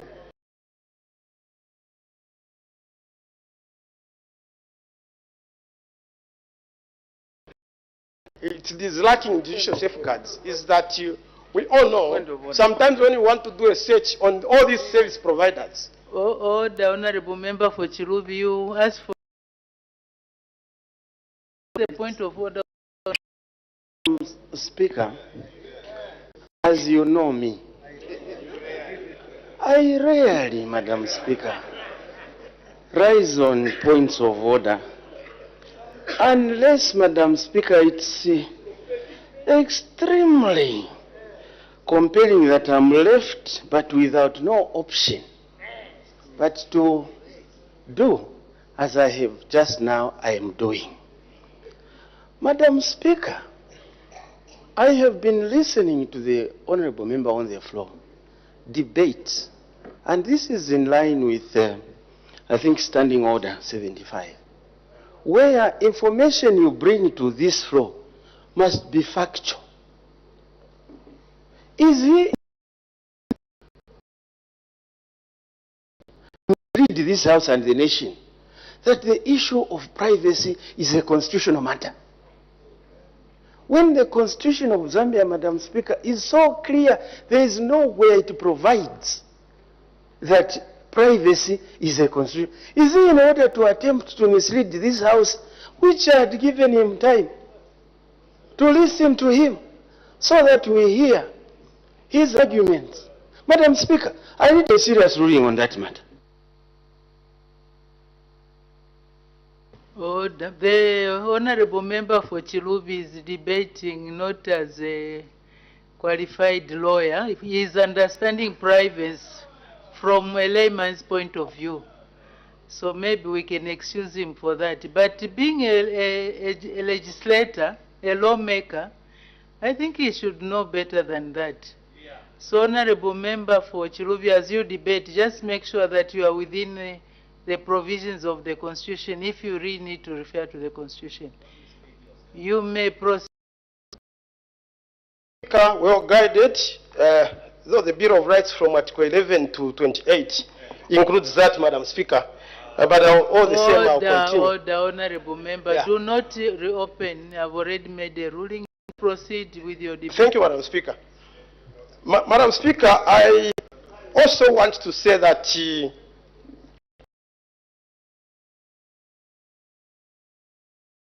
Constitution, and I still stick. And as far as I'm a lay person, I read the Constitution according to Article 2, or it demands that I should read for me to understand. Madam Speaker, I want to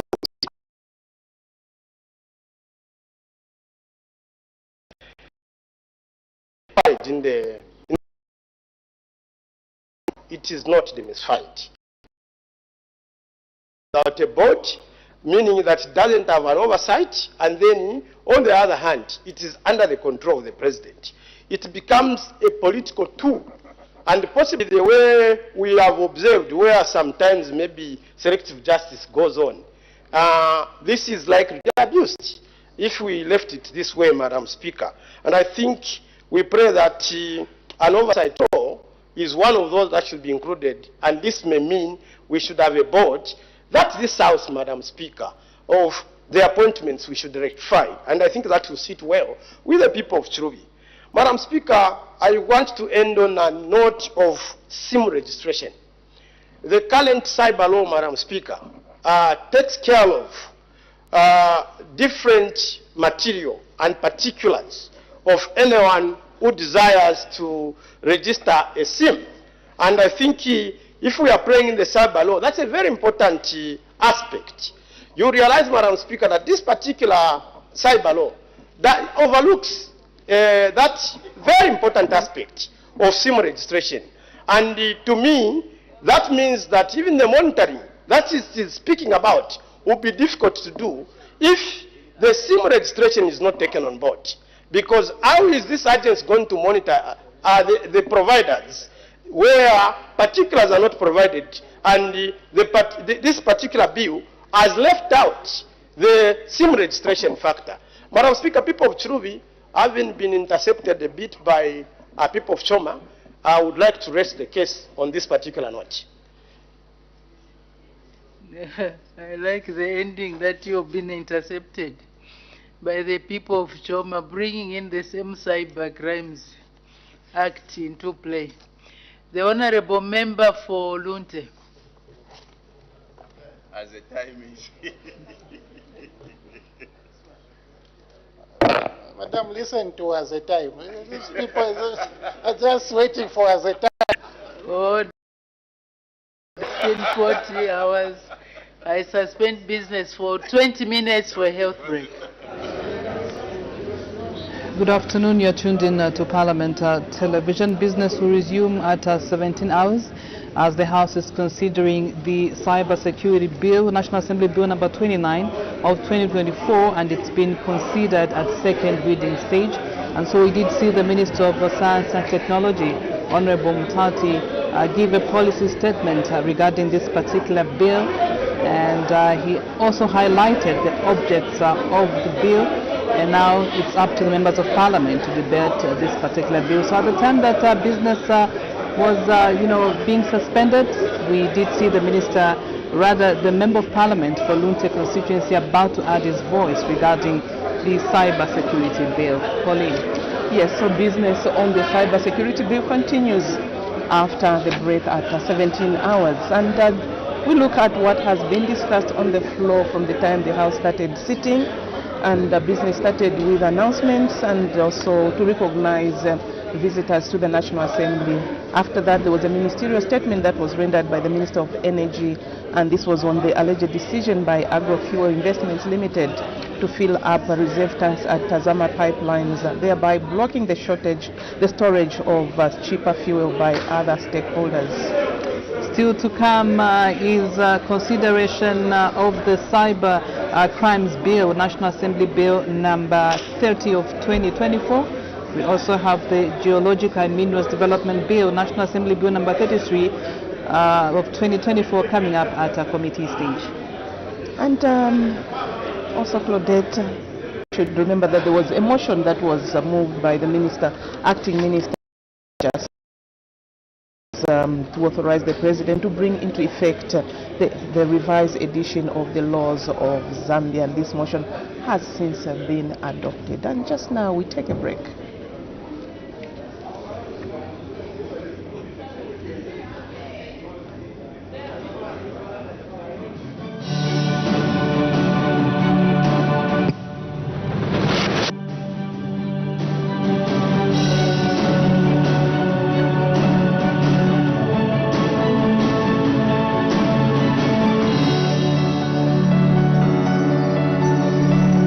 My name is Brian Kambita, Member of Parliament for Zambezi East constituency. And I was born from here in Zambezi East, and I grew up both in this district, Zambezi, and Kabompo.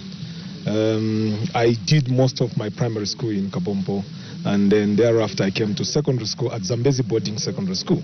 So I'm a veteran of this place. After my parents retired, we settled here near in this suburb called Mushona, and therefore I am a child who is brought up from here and very familiar with the culture and activities of this place. And since my secondary school, I went on to study in the universities and then worked in the big cities, like any other people do when they reach that level of education. So I've worked both in quasi-government and in the corporate world, up to the level of Chief Executive Officer of a private company. And I'm trained as a business manager from the Copperbelt University. I studied Bachelor of Business Administration and went on to study Chartered Institute of Management Accountants. So I'm both a business manager and an accountant. And most of my time I've worked as an accountant and also as a business manager in the corporate world. What motivated me to join politics, literally, is the way I saw the constituency, infrastructure, education, and the like were getting dilapidated. I think in the years around 1996, when I used to come for holidays with my family, I would go around to check around the constituency, and I would see how that in the education sector we were struggling to make ends meet. It motivated me to try and make a difference and participate in politics.